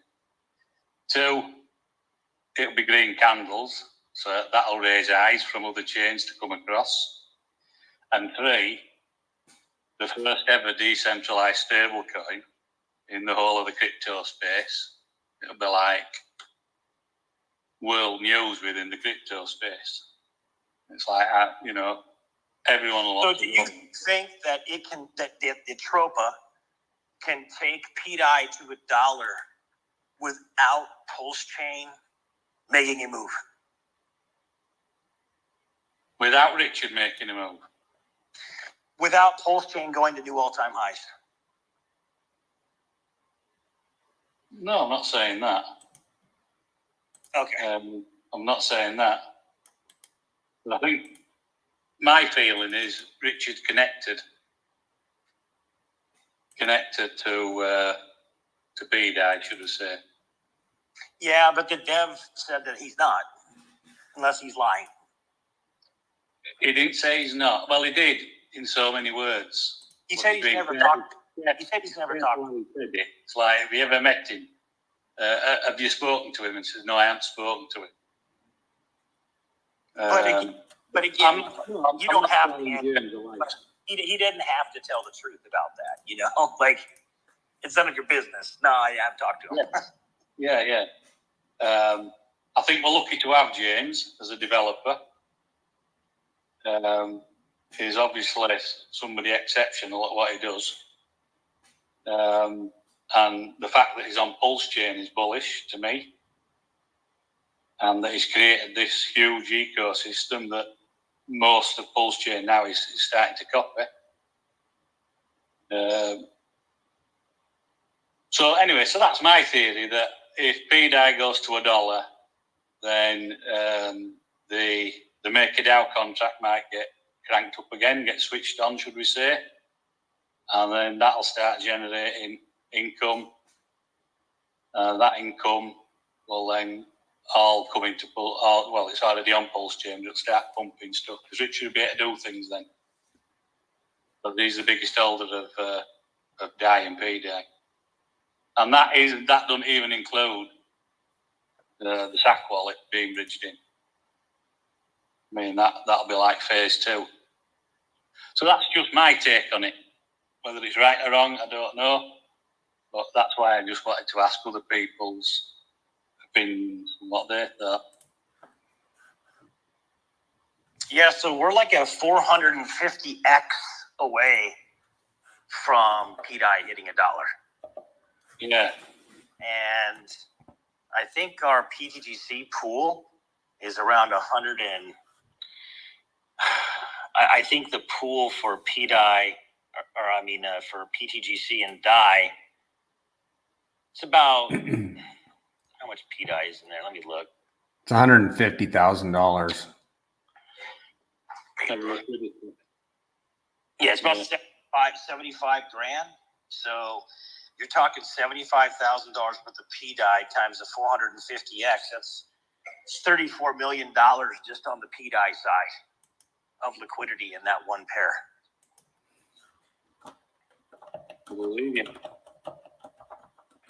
So another, if the Atropa ecosystem does what you think, Yeah, the pTGC ecosystem just loads. explodes like a freaking Mount St. Helens, bro. Yeah, absolutely. And we'll be doing a dance. We'll be jumping for joy, won't we? The most interesting part of pTGC to me is this dynamic where there is this machine that is constantly removing tokens out of supply forever, Yes. which means that the remaining economic energy that is in the protocol is always being forced to fit in lesser and lesser amounts of tokens. Yeah, your tokens are getting more and more scarce. Which means that the floor price of the protocol is constantly being pulled up forever. Yes. Yeah. So technically, I remember a few months ago, Zen said to me, you know, Mando, sometimes just understanding this protocol and how it works, it's actually scary to me what can happen because there's nothing that stops it. Well, I think Zen is another developer that we're lucky to have. In this ecosystem. If we won't have this, we won't have pTGC and UFO, would we? And this is a whole new dynamic on top of the Atropa dynamic, isn't it? If you think the Atropa were phase one, I see UFO ecosystem as phase two. On top of that, so it's a level. It's lifted it a level above. As good as Atropa is, UFO is like a level up from it. I mean, but Atropa's a massive thing, and I mean, I'm only in a small portion of it. I into the layer twos and all that. It's just getting too deep. So yeah, I think we're lucky to have Zen, and we're lucky to have Coach, who's done all the digging and diving and delving, and found out all the information, and he's one of the best researchers, and he's on the team. It's like we're just the best team. That's what I think. The nice thing about it is there is no team. It's a truly decentralized protocol. There's a group of great guys that love it. But it's a team that's built it. That's what I'm saying, and it's a team of people that's come together, with these fantastic brains and understanding, and they've worked out how to build this, what I'll call a golden goose that lays these golden eggs. And we've climbed up the beanstalk and found it somehow or another in this crazy world we live in. And hopefully it all comes to fruition. I'm sure it will. It can only fail if PulseChain fails. And I can't see PulseChain failing. No, and it would be very hard to believe in the current climate that, with the regulations and with all of the precedents that have been set with the SEC, Ethereum is going ETF. It's commodity. We're an exact duplicate of Ethereum. And Richard's AAA attorney team, it would be very hard to believe that, he's just, anything's going to really impactful will happen outside of maybe some kind of a stupid fine or something like this. Yeah. I just don't see it. Not with that team. I don't, to be honest. But they might give him a fine. Because are they just going to let him get away with it and just say, we'll close it? I don't know. They might do. Hopefully they will. But that's all the unknown, and I think it is what is keeping people away at the moment. Until that's settled, people will still have an excuse not to come in.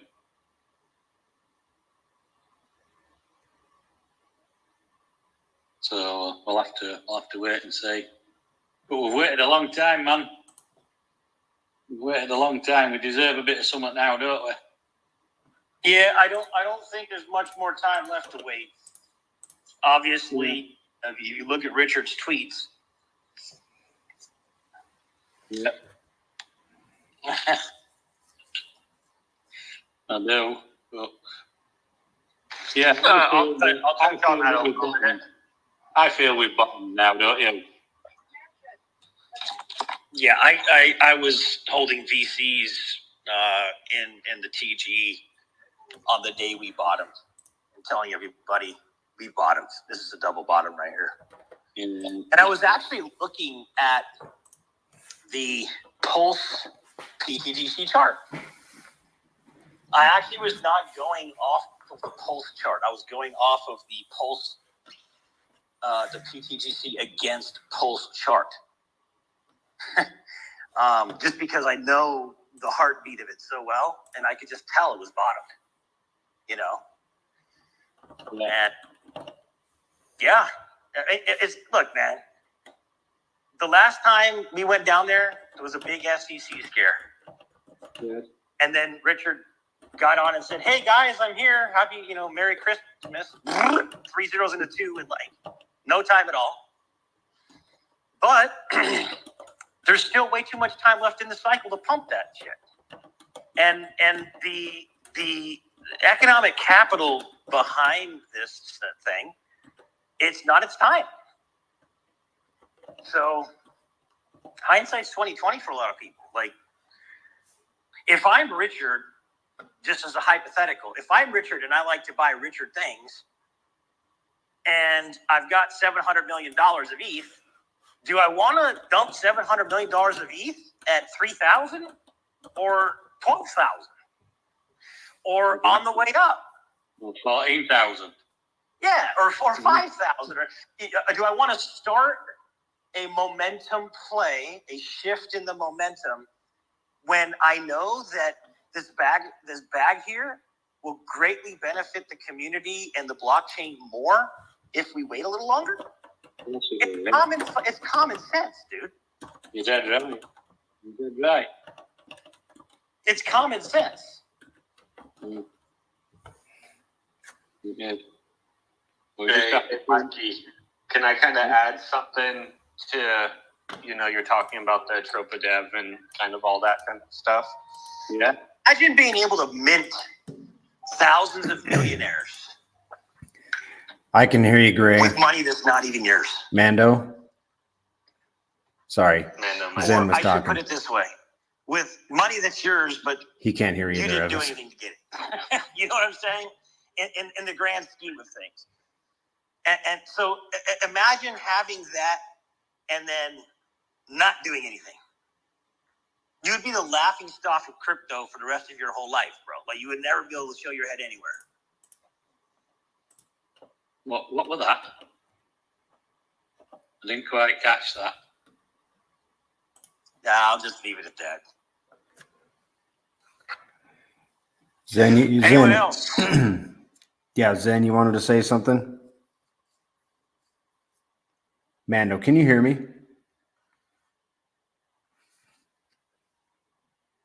Zen, can you That hear was a pretty big monologue.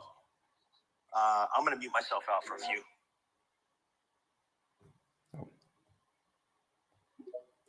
There you go, Zen. Yeah, I had to drop down and come back. I was rugging again. Yeah, Mikey, I kind of wanted to touch base a little bit on what you're talking about with Atropa and everything that dev is building.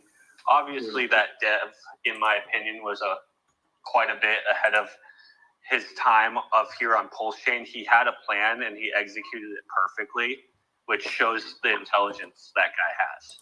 Like, he scooped up so much PDI and knew that narrative at such a low level before so many people. And the crazy thing kind of about that is by us latching ourselves to the Tropa ecosystem, we actually, we have, people like to say we have similar protocols, but we actually have very, very different protocols as far as mechanics go. They have similarities, but then also quite differences. But since we are tied in so much liquidity together, we actually become teammates and not competitors here on this blockchain. So as his ecosystem grows and becomes successful, it makes our ecosystem grow and become successful. As our ecosystem grows and becomes successful, it helps his ecosystem grow and become successful. There are differences, like he's got stuff still being built, and no one really knows exactly what that's going to be and how that's going to work, and it's not finished to where our products are 100% finished and we know how they work and it's all proved by math. So I think there's a spot for both of us with anything. There's, on a blockchain, there can be different types of tokens and they can all be successful. Look at, there's PulseChain, which is the gas token. There's Ink, which is the farming token of the native DEX. There's the DEX token. There's Hex, which is a store of value. They have R tokens, which are, I don't even know what to really call them. And then you have the Tropa ecosystem, which is ever growing and still being worked on. But the cool thing that with this, everything I just listed, is it's not just A attached to B. It's A is attached to B, that's C to D to E to F, and then back to A, and then all the way to Z. And it's everything is connected as a web. And as our web of the pTGC ecosystem, the Tropa ecosystem, the RH ecosystem, since the PDI, because personally I've studied what the Tropa dev said there, and there's a lot of different ways to think about what he says. In my opinion, he plans on riding PDI to $1 with his ecosystem, not necessarily helping PDI as much as people think. I think he knew that RH had a plan to get PDI to $1, or he believed RH had a plan he believed RH had a plan to get PDI to $1. So what he knew to do was, if I attach my leverage play on PDI at this level and PDI does 1,000x, imagine the X is what my ecosystem will do. So that's kind of my theory there. But where I'm getting at is when you have all these different teams working for a common goal, it becomes very, very powerful. Yes, it does. And like for me, as a builder, and I see people like RH, or I see people like the Tropa dev, and I see these people and I look up to what they're doing, and I think I also have something to bring to the table that in my own unique way. But I want to be connected to the person who possibly could inject $1 billion and has known to do it in the past. I want to be connected to the person who has the intelligence to work for these high-end companies, Microsoft, NASA, and was able to see the PDI narrative literally months before anyone else.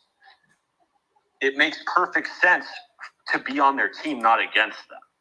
Absolutely. Where they actually are burning liquidity and creating real value on this blockchain instead of playing LP games to create better looking charts, but really none of that value is ever there. Like I'm not really for all that kind of stuff. So as far as like our ecosystem and all those highlights you're talking about, as far as the Tropa dev, I 100% agree with you. I see those as some of the things that are going to help bring adoption to this blockchain, as well as pTGC and UFO. I think will help with that as well, just due to there never being a machine on any other blockchain that's tokenized like pTGC and UFO as well. No.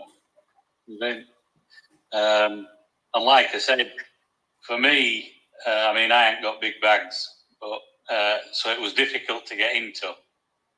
But I kept at it, and I'm glad now that I've managed to get a position. I've got a shark position in both,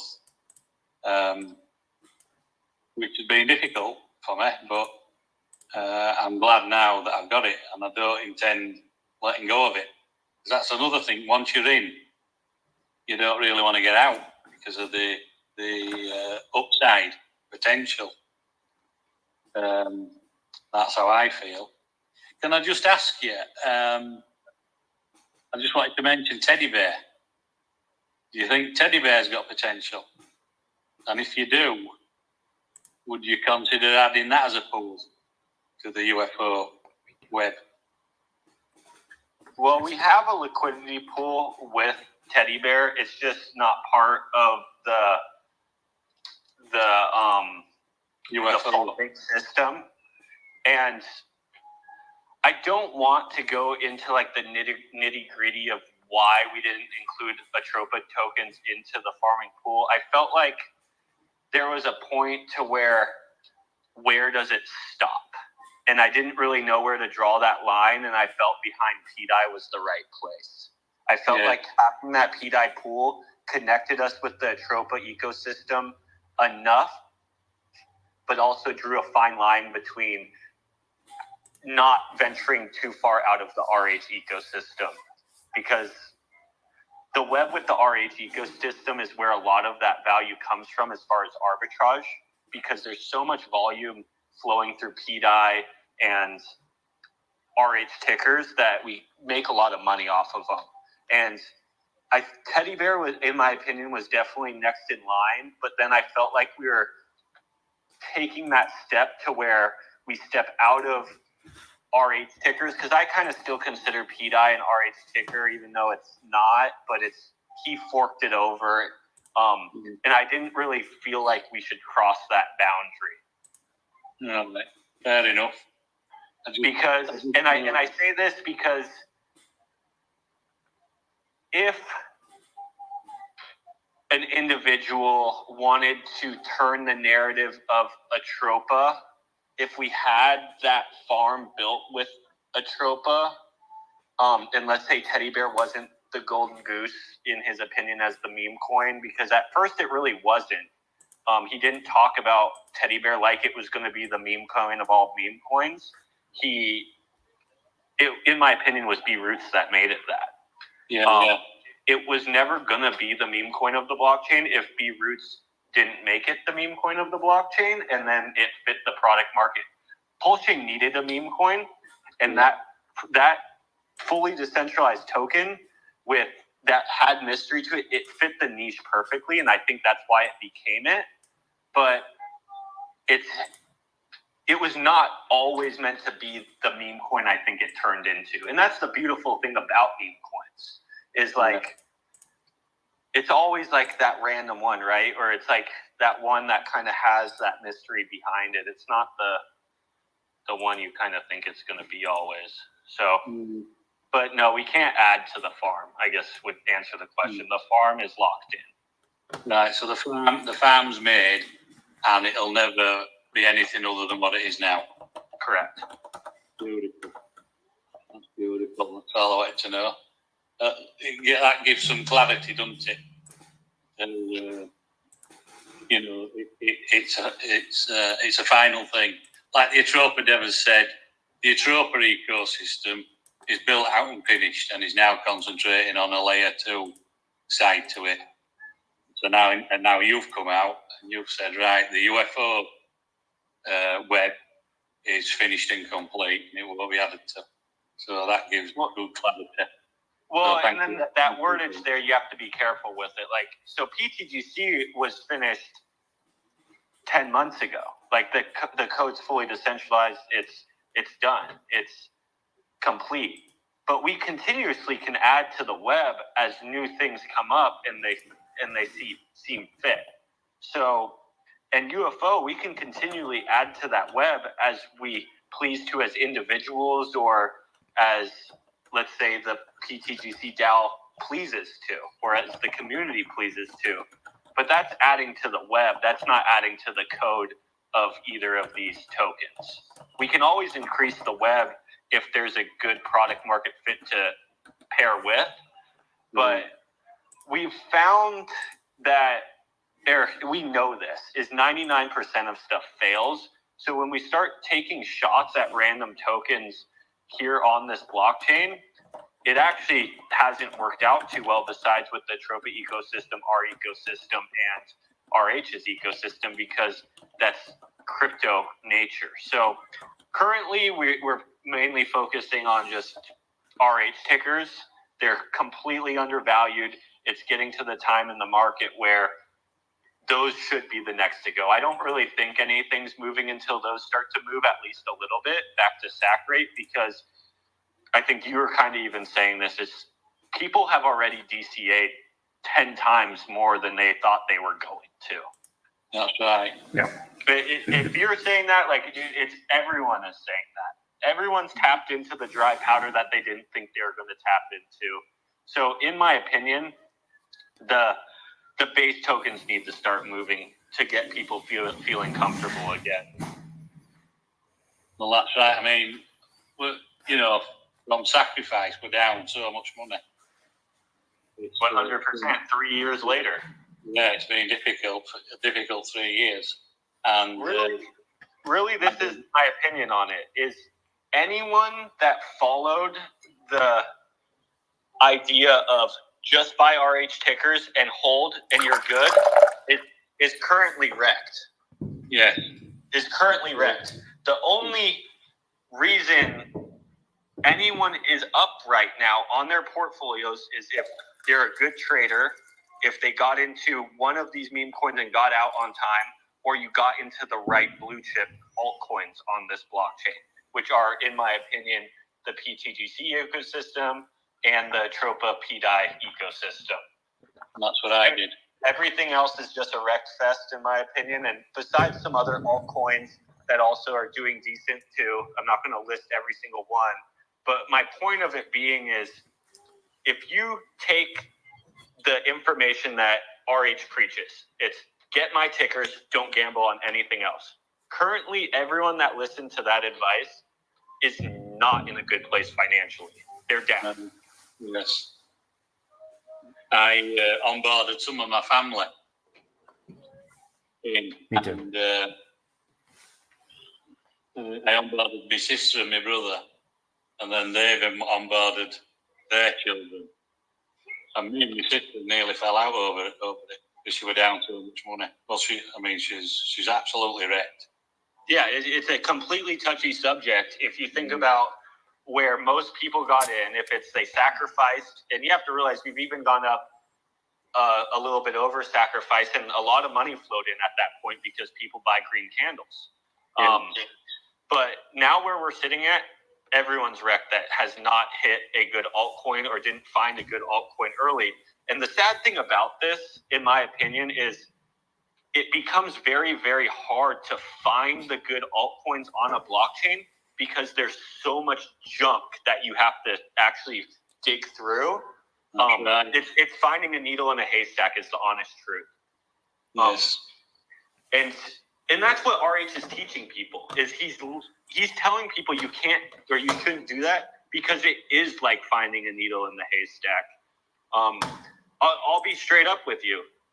I landed in crypto and I found RH. I got into his products and I kept digging around and I couldn't find another needle that I thought was worth a crap. So, me and a group of guys just started putting our heads together and tried to build an end-all be-all token. And started actually trying to solve the problems that I saw in investing in finance here on blockchain. And actually have integrity. No one is really trying to solve those problems. No. They're just launching meme coins. They'll give it a week of effort and then they move on. There's no integrity. There's no long-term visions. There's no, hey, let's double check and think every situation out before coming out with this. There's none of that. And it actually makes it easy for people like me because it's an awesome market to tap into that doesn't have real, genuine, good competition. It is, and I mean, I think your values are great, and I'm glad I found you, and that I've latched onto you, and you're building these fantastic ecosystems, and I'm happy to see now that you're being on YouTube more, and getting your name out there more and trying to reach more people. What you need. You need to be, how would I put it? Yeah, I'm very thankful I have not only me, and I have people like Coach, I have people like Mando, I got people like Banana. You know, I could go down the list. I have my team of guys that also help me work on these protocols. So it's thankfully not a single man team. And like Mando was even saying, that's the beautiful thing about it is it's just a community coming together. You know, I kind of, I guess, say like, you know, I started the team, you know, but it's just a community, and we're all coming together because we have all the same morals, we have all the same ethics, and we have the same goal that we're looking for in a token. And I think, like, if you really ask yourself or ask anyone like what they're looking for in a token, these products hit it. Yes. They haven't found them yet because they're still digging through the hay looking for the needle. That's right. But when you try and explain it to somebody, like a new, they're very skeptical because of the crypto space in general. They look upon it as a scam, and they're trying to pick holes all the time. And I'm there saying, no, this is the golden goose. This is the one, I'm telling you. This is the one to buy. And they're going, oh, I don't know. Look at that last one I bought. That just went down. So, that's the problem. And, you know, and even good projects do go down. The volatility is in the game. Their leverage plays on leverage plays. But you have to look at those. If you have the right products and the product has utility and product market fit, it will recover because it has utility and product market fit. If you got the wrong product, you got the wrong product. Then it's just going to go down forever. That's 99.9% of tokens. That's why I don't even play with other tokens for the most part. It's, you know, people bring good ideas and I'm like, oh, that sounds awesome. But the problem is, like, what happens when the music stops? yeah. It just goes down forever. It's the honest truth. That's 99% of crypto for you. Luckily, we found a way to make it to where the music doesn't stop with this protocol, and I'm very thankful for that discovery, which I'm very interested to see how that plays out in the long term because it's just yet to be done. I actually had the person who got me into Hex, who was a day one Hex person, when I kind of confronted him with this idea, he looked at me and said, if what you're saying is true and this plays out, you've solved the problems of all tokens to ever exist. Yeah. So we're kind of still waiting to see. It's working. Like, we can see on the chart, it do exactly what we're predicting it to do, but it's doing it on a smaller scale right now. Obviously, when PulseChain becomes successful, Atropa becomes successful, PDI becomes successful, and we become more successful, it will start working at a magnitude that most average people's brains can see on a chart and comprehend. Right now, it's working more on like a macro scale where only really in-depth people that are obsessed with crypto are kind of seeing it right now.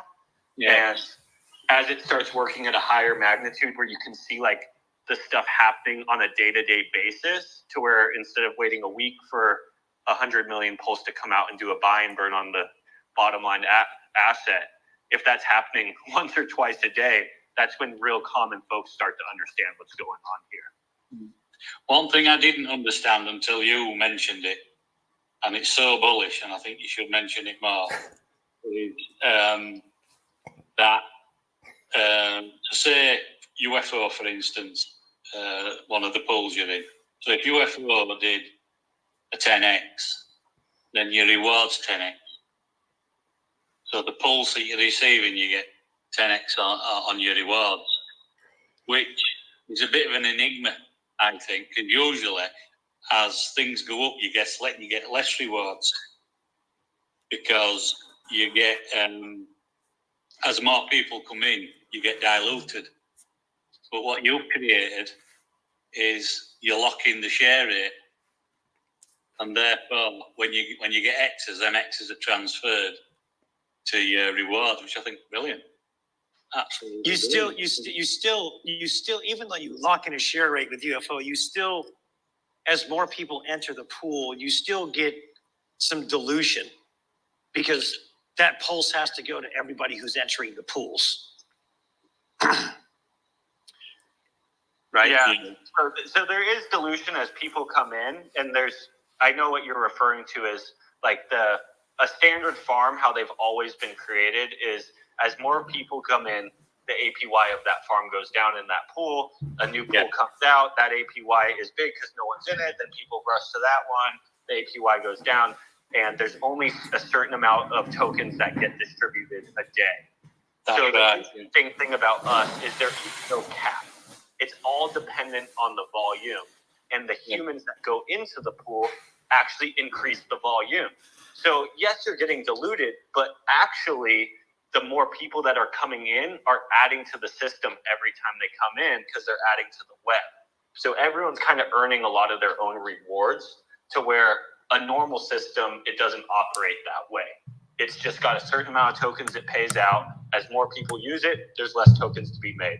This system is a completely new idea of how to do farms. And I know that's what you're kind of getting at there is as the LP web grows, and it's going to grow from 3 different ways. It's going to grow from UFO going up in price or pTGC going up in price, or the tokens we're connected to going up in price, which is PDI, Atropa, HEG, Pulse, PulseX Inc. Yeah. You know, the list goes on. Or people adding. So we have 3 ways to grow our liquidity web, and we produce more APR in any of those 3 ways it goes up for our suppliers. And then what also happens is our buy and burn increases and our LP ads increase as well at that same time, which that's, in my opinion, I know Mando and I were just talking about this earlier in the stream, that's where a lot of the real value comes in is with that buy and burns, because the APY, that's the cherry on top. The yield is the cherry on top, but where the reason everyone's really getting in here is the exits. You get into the token for the X's, you stay for the APY. Just how you were saying is once you're in, it's kind of hard to leave. Yeah. You know, if we're all getting printed some crazy APY in the future and the price continues to keep going up and it's printing you Pulse, I don't really see a reason why anyone would leave, to be honest. No. And then on top of that, on top of the cherry, on top of the cherry, on top of the cherry on the cake, it don't need any humans to buy it. Yeah, we don't need humans to buy it. That's the part that has never really been solved in crypto is a utility that actually doesn't need a human to use the utility. And you've solved it, and we're so grateful to you for it. Yeah, see, for me with UFO, you have the option of doing the LP or not. If I was doing LP, I would be converting all my Pulse back into UFO. Because I know that UFO is going to do more X's than PulseChain.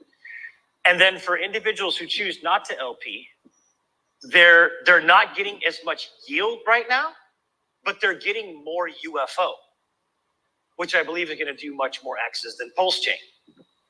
But with the UFO, once I own that UFO, once I own that token supply, the token is only deflationary, right? So because of that, because the token is deflationary, I can never be diluted out of what I will earn in UFO as long as I hold my position. See, that's an interesting piece that I like. Yes. Because as long as I keep my whatever percentage of the token supply, it's only ever decreasing, which means that unless people are buying more, my position is going up in terms of UFO rewards, or at least staying the same forever. Yeah, so what you're saying is keep an eye on your percentage of the pool that you're in. Well, what I'm saying is for the individual who just owns UFO and doesn't choose to use it for LP, they're earning UFO. They're earning UFO just by holding it. They're earning UFO. Because you get the reflections. Correct. Yeah.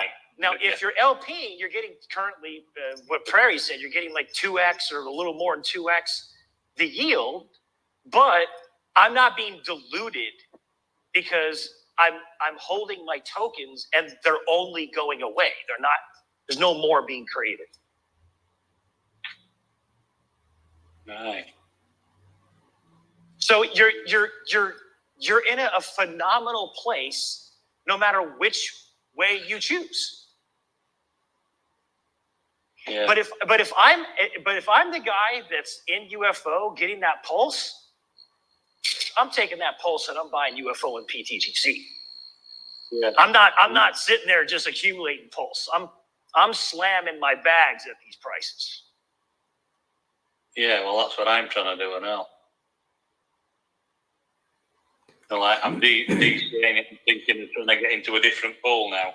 I've got my position in one pool, which is the EX one. Just imagine if everybody that's in UFO is turning around, taking that pulse, and just buying up our tickers, buying up pTGC and UFO.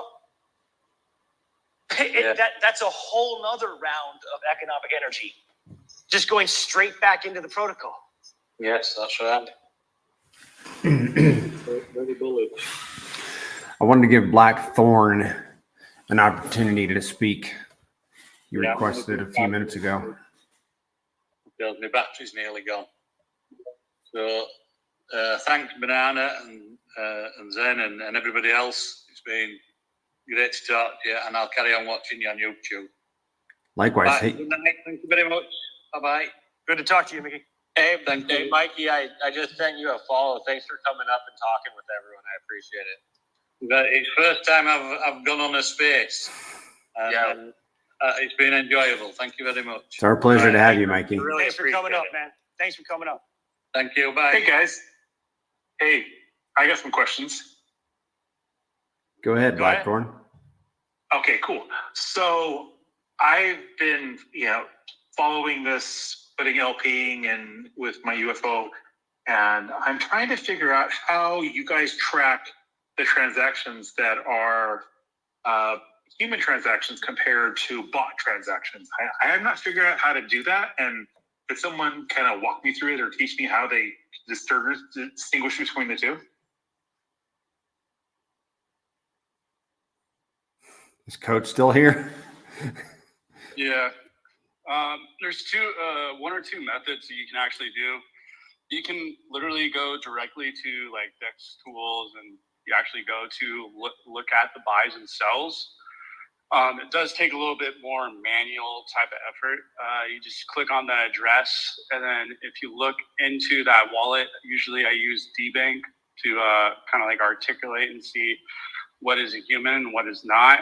Because basically what you can do is like you can tell if it's a bot or if it's somebody buying it. So there are ways that there's a couple of different bots that actually come in. So like there's like the buys that are coming from like PDI to or like Pulse to Teddy Bear. So basically they're using the auto router that basically is trying to find the best price. And what we've seen in the past in the last couple weeks with UFO transactions, like large transactions, portions of that would go through the liquidity pools with UFO liquidity. So, and then further on with what is it, a bot and what is a human, you can kind of like articulate, just go to Dex tools, DBank, kind of look at it. That's how I was looking for those. For me, Dex tools, I don't know, guys, if Dex tools still has the actual icon for when it's a bot. I haven't looked lately, but no, they took it out. Yeah, so Dex tools actually used to have an icon right on the UI where you could see this is a bot that did this. They took that off because I think that they just don't want people knowing that bots are doing the thing too. But in general, the bots are all of the small to mid-tier transactions that are happening constantly because the bots are constantly having to fix the liquidity pools against the other LPs as specific tickers are selling, going up or going down. So if you get a big run up on one of our tokens in the ecosystem, the bots have to work instantly to basically arbitrage that back down to the median range across all pairs. So it's an inevitability. But in general, the larger buys in general are humans, and smaller to micro purchases like $10, $30, $50.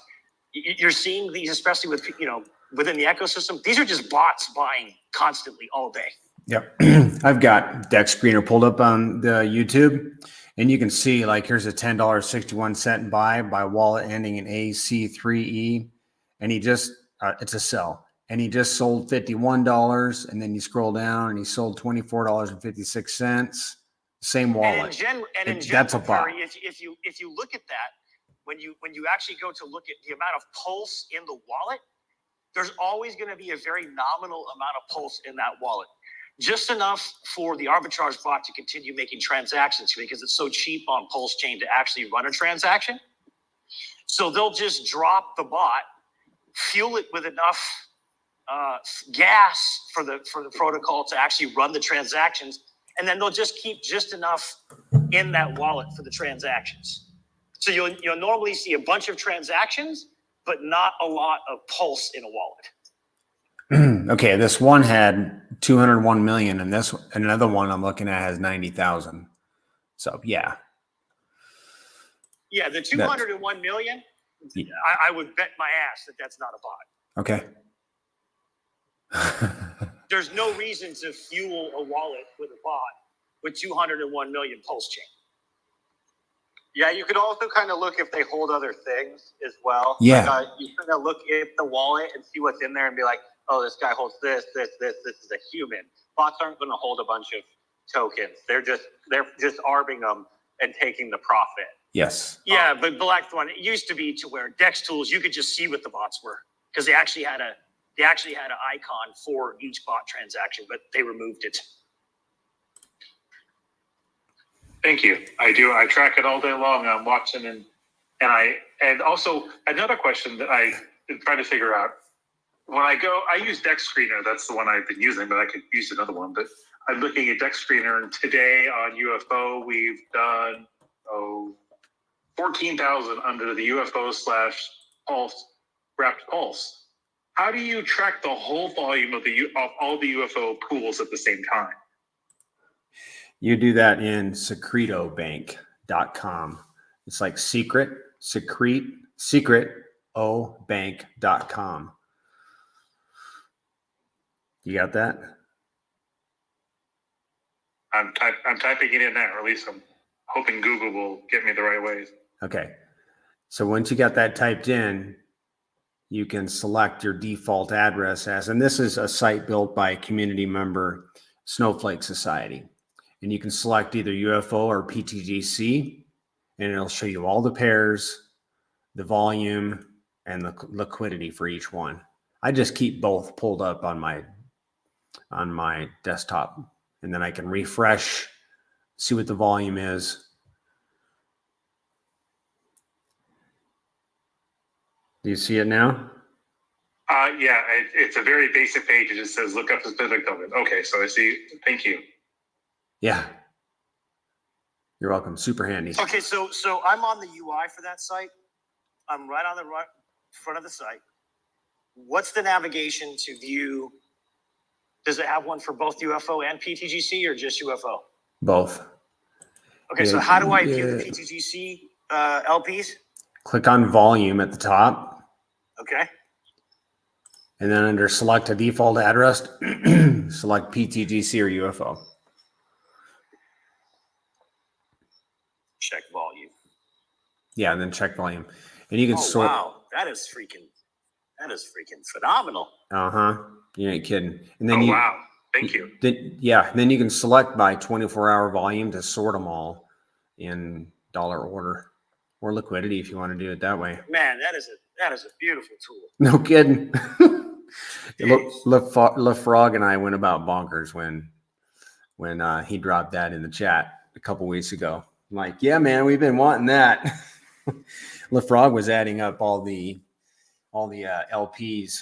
So basically manually. 28,000 so far. 28,000 volume today for UFO. I see 27,197, unless someone sees something different. No, that's what it is. That's what it is. Okay, 27. okay. I thought it was 27.7. I'm walking, but yeah. Yep. Hey, Banana, I'm gonna bounce. You guys can keep going. No, I was just gonna say something. Okay. Yeah. Yeah, it's about time. We've been on here for a good hour and a half or so, Yep. or more. Yep. So- So yeah, we'll see. Unless anybody has anything, we're going to shut it down. If anybody wants any other questions or comments before we do that, do you guys have anything? Raise your hand real quick. If not, we're gonna get out of here. Yep. We'll be back on Saturday, and then Zen will be on. I think you're going to be on Vibra Wednesday. Is that right? Yeah, I think I could be wrong. If Coach is still on, he could answer this. I think me and Coach are going to be doing Crypto Stylus tomorrow, Vibra on Wednesday, and then on Friday we're doing Crypto Kong, and then Saturday we'll have in their spaces. So it's going to be a pretty busy week for pTGC and UFO. So if you have questions, throw them in the chats, show support, Okay, so before we go on these next interviews, I would like to see Coach and Zen turn it up a notch in these interviews. Let's get some Columbo strategy. Let's get some questions answered. Let's find out what's making these guys tick, what they like about the protocol. Are they in? What do they like? Instead of just regurgitating the mechanics, let's get into the conversation. These guys have been staring at this thing for 10 months. It'll be fun to have that kind of a conversation. Yeah, definitely. Yep. Especially with Vibra. He knows exactly how this thing works. Yep. All right, guys, let's shut it down. Show up for the shows later this week, and we'll meet again on Saturday if you're available. Thanks everybody for jumping in. Have a good week, guys.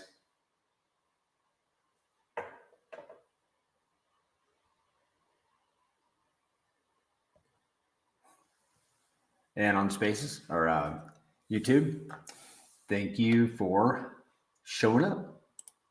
It's always a blast.